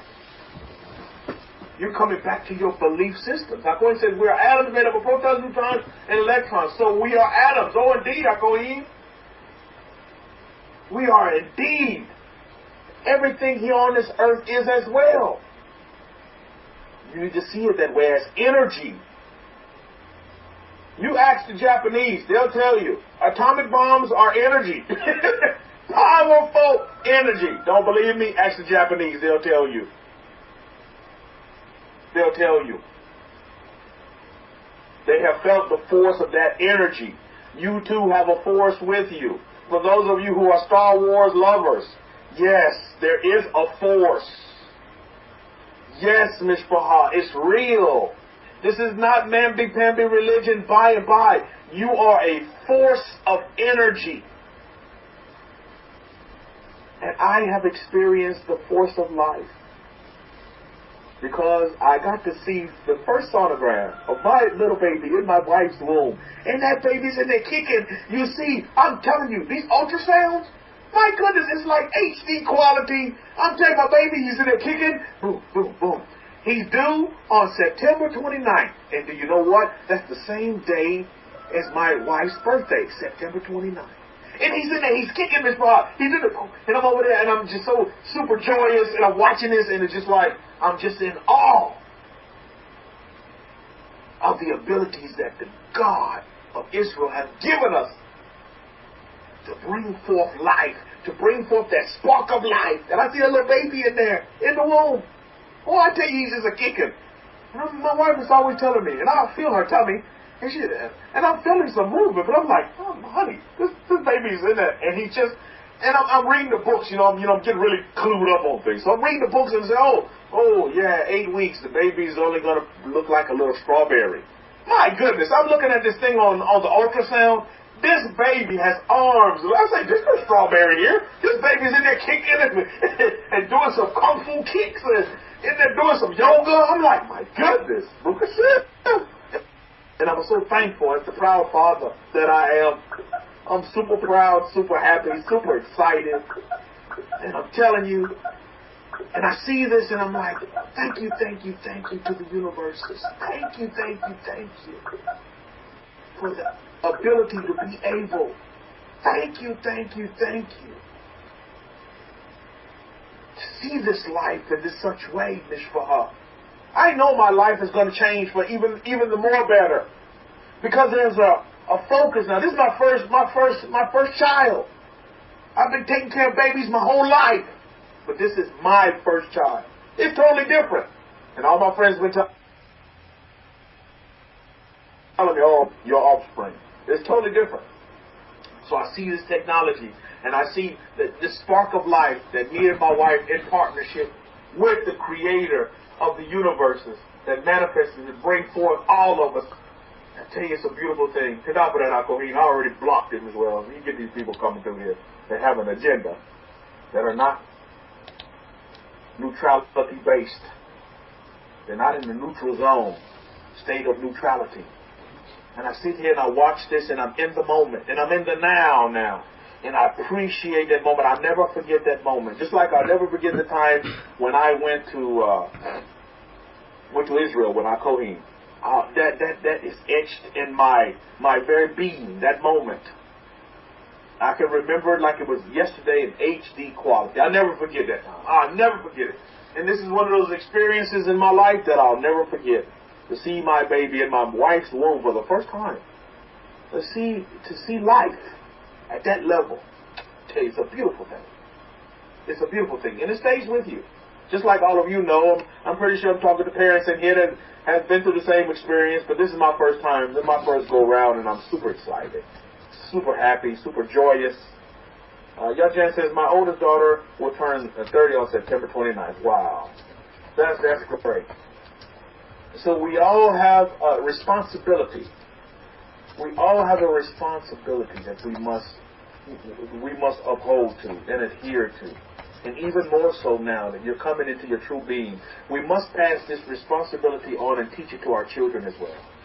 Hakoi said, I'm surprised that Judaism and Christianity don't put a ban on looking at babies when they are yet not born. Yeah, you're right, Hakohim. You're right. I'm surprised. Maybe that works as well. Maybe looking at an ultrasound, maybe that's not going to be found as kosher. I tell you. Maybe that's the next debate that they're going to have. I'm telling you, foolishness. I tell you, such a beautiful thing to sit there and watch it. And I'm truly grateful and I'm truly thankful. And I tell you, I experience things now in my life in such a deeper way because I live in the now. My desire when I wake up in the morning, I start my grounding procedures and I go through all of my techniques and I listen to all of my, I tell you that Equisync to Dahakohin, that Equisync is just, that's to the next level. You know, you listen to your Equisync in the morning and you go through your vision board and you do all of the things that you do that charge you. And I like the way Hakohin says it charges you for the day. And it literally does. Or it may charge you for the night. It charges you. And you can't put a dollar value on that because it's infinite. To infinity and beyond, man. This is stuff that I'm telling you. It charges you. It charges you. It charges you. And you need that. You need that. Hakoin says, I'm grateful for secular Jews now, and I realize why they don't adhere to the isms of Judeo like Einstein. Oh, indeed, Hakoin. Eddie says, really balances my mind through the day, provides a neutral, receptive mode for the blessings from our Kohen's audios. Oh, indeed it does. Equity, that is. It really does. It sets your mind in a state. It sets your mind in a state. Hakohi says, Yajen says, Rabbi Kefa, I was wondering, do you cook shrimp at home when your wife is craving for it? Yes and no. Yes, I would cook it, but I don't need to because she buys it already frozen and she just can put it in a microwave. When we normally go to restaurants, she likes to eat shrimp, so she'll eat it there. But if I needed to, I would, no problem. I would cook her shrimp, no problem. It would be no issue for me. It would be no problem for me to do so. I would definitely do that for her. If that's going to make my wife happy, and it's going to make my baby happy to do so, I would definitely do so. I would be first man in line to do so. If she wanted to eat porky pig, I would do so as well. I would definitely do so. And you know, in doing this, I'll tell you this, what I'm noticing, because my family's noticing this as well, is now they even have a higher respect for my lifestyle and how I live. They even respect me more. Believe it or not. So in them respecting me more, guess what? They feel uncomfortable even asking me to do these things or even wanting to eat these kind of foods. You see what I mean? And so it's like a reverse positivity. It's awesome. When you think that it would be negative, it actually changes to the positive, to where they have a high respect for the lifestyle that I do live. You know, and it's all about the choice. It's all about the choice. You have to afford them the choice to choose. And when you do it in a respectful and a loving way, and when you give them the opportunity to do that in peace and in the now and with joy, oh my goodness, they're like, wow. They really have a higher appreciation and a higher esteem for you. I think that's brilliant. So yes, I would do that. You see, because I'm not staunch ism. Oh, no, you're going to hell. I would never do that. I wouldn't even touch that because that's going to make me unholy and I'm going to go to hell because... See, that's where religion will keep you. Because then I'm already passing judgment on it. I'm not passing judgment on it whatsoever. I'm here to make my family happy. And I'll do whatever it takes to make and keep my family happy and to keep peace in the home, keep joy in the home, and to keep love in the home. That's what's important, Mishpahah. And I'm pretty sure a lot of you in the past... Oh, you're welcome, Yajan. Good question. I appreciate your question, by the way. A lot of you in the past can go back and look. And if you go back and look on your past experiences, you would say, my goodness, you know what?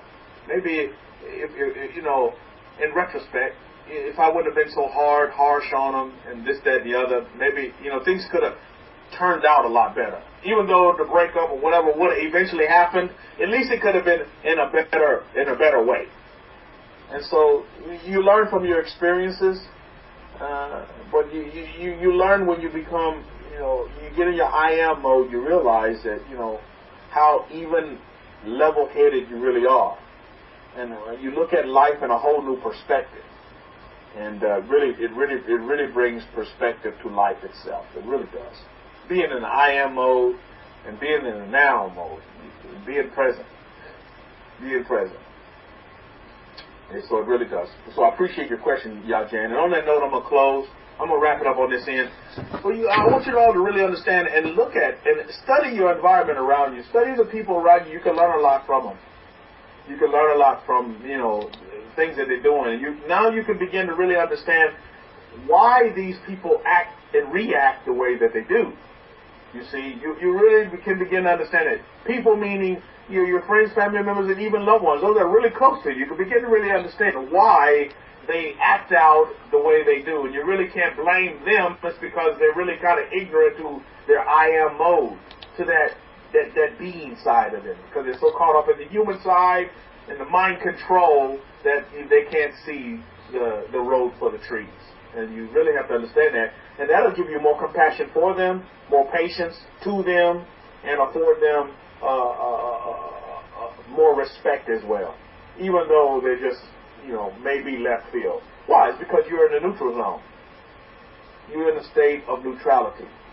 And you can't go wrong there. Because you accept people for who they and what they are and even how they believe. You just accept it. You accept that. And that takes judgment out the window. You see, because when you live in a neutral zone, you can't be judgmental. What standard are you holding them to? God forbid your standard. No, that's the standard that they scripted for themselves. That's their standard. You sit back and you watch and you learn. Put a nugget.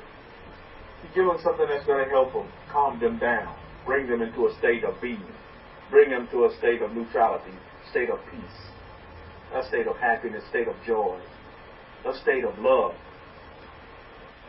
Because who wrote that song? What the world needs most is love. And that's true. More love in the world. That's what the world needs. Hoda Mutana, if she had more love in her life, she wouldn't have went over there doing that stuff for ISIS. And she definitely wouldn't have went over there saying, oh, kill Americans, where's the love? That's another song I think somebody talked about, where is the love? You know, the love is within you and within me. And once we begin to see that love within ourselves, it will permeate on the outside. And instead of polluting the earth, we can begin to clean up the earth. And I think that's Mother Earth. It's a beautiful thing. You all keep grounding yourself to Mother Earth. And Mother Earth will give back to you. Believe me.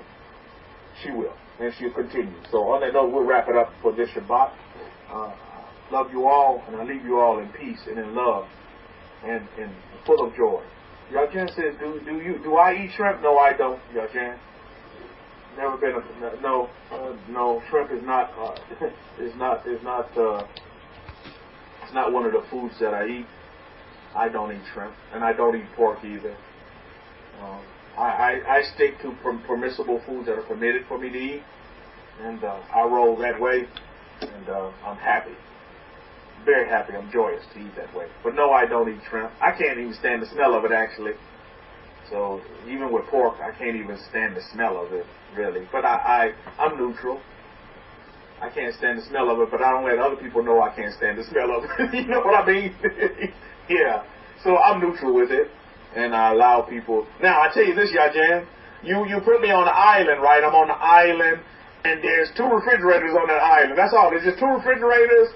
And one refrigerator is full of pork, the other is full of shrimp. Guess what? I'm the biggest pork, shrimp, seafood eater there is on this earth. Because at the end of the day, what? It's all about preserving your life. And if shrimp and pork gonna preserve my life, then I'm gonna eat it. Because I'm not gonna stand, I'm not gonna shorten my life by saying, oh, I'm gonna be pious, and I'm not going to eat any of this food, and God will honor me. Man, the God of Israel going to look at me and say, Kefa, I put a refrigerator full of shrimp on this side and a refrigerator full of pork, and you didn't eat none of it, and now you're going to complain because your life was shortened on the earth. You did that to yourself. You know what I mean? So yeah, I'll be the biggest shrimp and seafood, shrimp and pork eater. You'll call me Porky Pig, because if I'm on an island and that's all there is, then I'm barbecuing every day and shrimp all day. Preserve my life, baby. Preserve life. Understand, our way of living is about preserving life. Preserving life, Mishpah. Think about this. Life preservation, not life negation. You think about that going forward. And there's so many avenues you can go down to preserve your life. And if I have to become the shrimp buffet it is. Shabbat Shalom to all of you, Mishpah. So now for your questions, Yajan. Appreciate it. We're all here to learn how to live a life that's what? Life of abundance. Life of infinite abundance. Not life of negation and being taken away from. We want to add to. We don't want to take away. We want to add to someone's well-being. We want to add to our own well-being. We don't want to take away from it. So on that note, we'll wrap it up. Yeah. If I had to, so be it. Yeah. So be it as well. So Shabbat Shalom to all of you, Mishpah.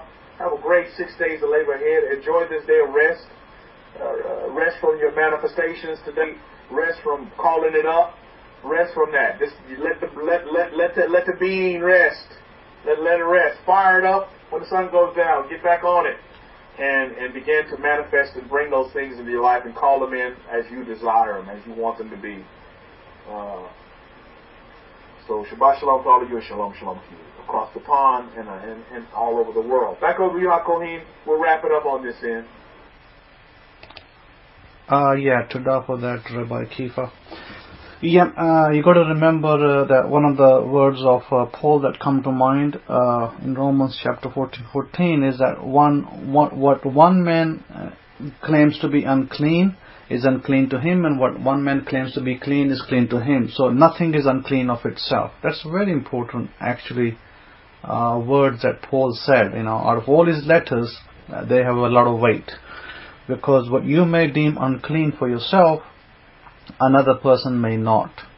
So you have to be mindful of that, and it's very important to understand that and respect boundaries, because one of the other things that we could debate, which is, there's no point debating some things, but some things you could, is in Rabbi Kefa's case, if God had wanted his wife to always eat permissible foods, what you might term kosher in the West, then why was she born in China? I would ask that question, because China is a very big pork eating nation. They love pork over there, and it's cheaper as well. So that's one question that you would have to ask. If it was God's desire from the very beginning for her to be a non-pork eater or a non-shrimp eater, then she shouldn't have been born in China. I'll rest my case on that. So therefore, this is where we have to be very careful of how we delineate who does what based on what we are doing. The level that you are at, where you are at, everybody is not at the same level. Where you may see yourself, others don't see themselves at that level. So this prevents a lot of arguments. It prevents a lot of fights. You being in the neutrality mode, what you have been taught today, if you put yourself in the neutrality mode, you can obey the commandments and you can live a very peaceful life, because it is for you. What you've been taught is for you. It's not for everybody else. So you don't have to judge everybody else to live by your standard. That's where your neutrality gauge will come in very handy. When you practice it, it will be very, very useful. Now when we go back and look at the fact about the golden calf that the Israelites created, and they used that to worship it, and they angered God about that, it's very simple to understand. It's very simple actually to understand that when we give our power to an external entity, because we have been given the power, it is within I am. Because what did God say? I am. If God said I am, then I am. Then if I give my power to an external entity, anything of external entity, I have now desecrated that power of I am. I have now gone astray from that power. Therefore, what is important? What is important is to keep your I am power. That is the God that you serve, because we are energy at the end of the day. We are created by the God of Israel from above, and we are all energy. And we got to look at it like that. And impatience.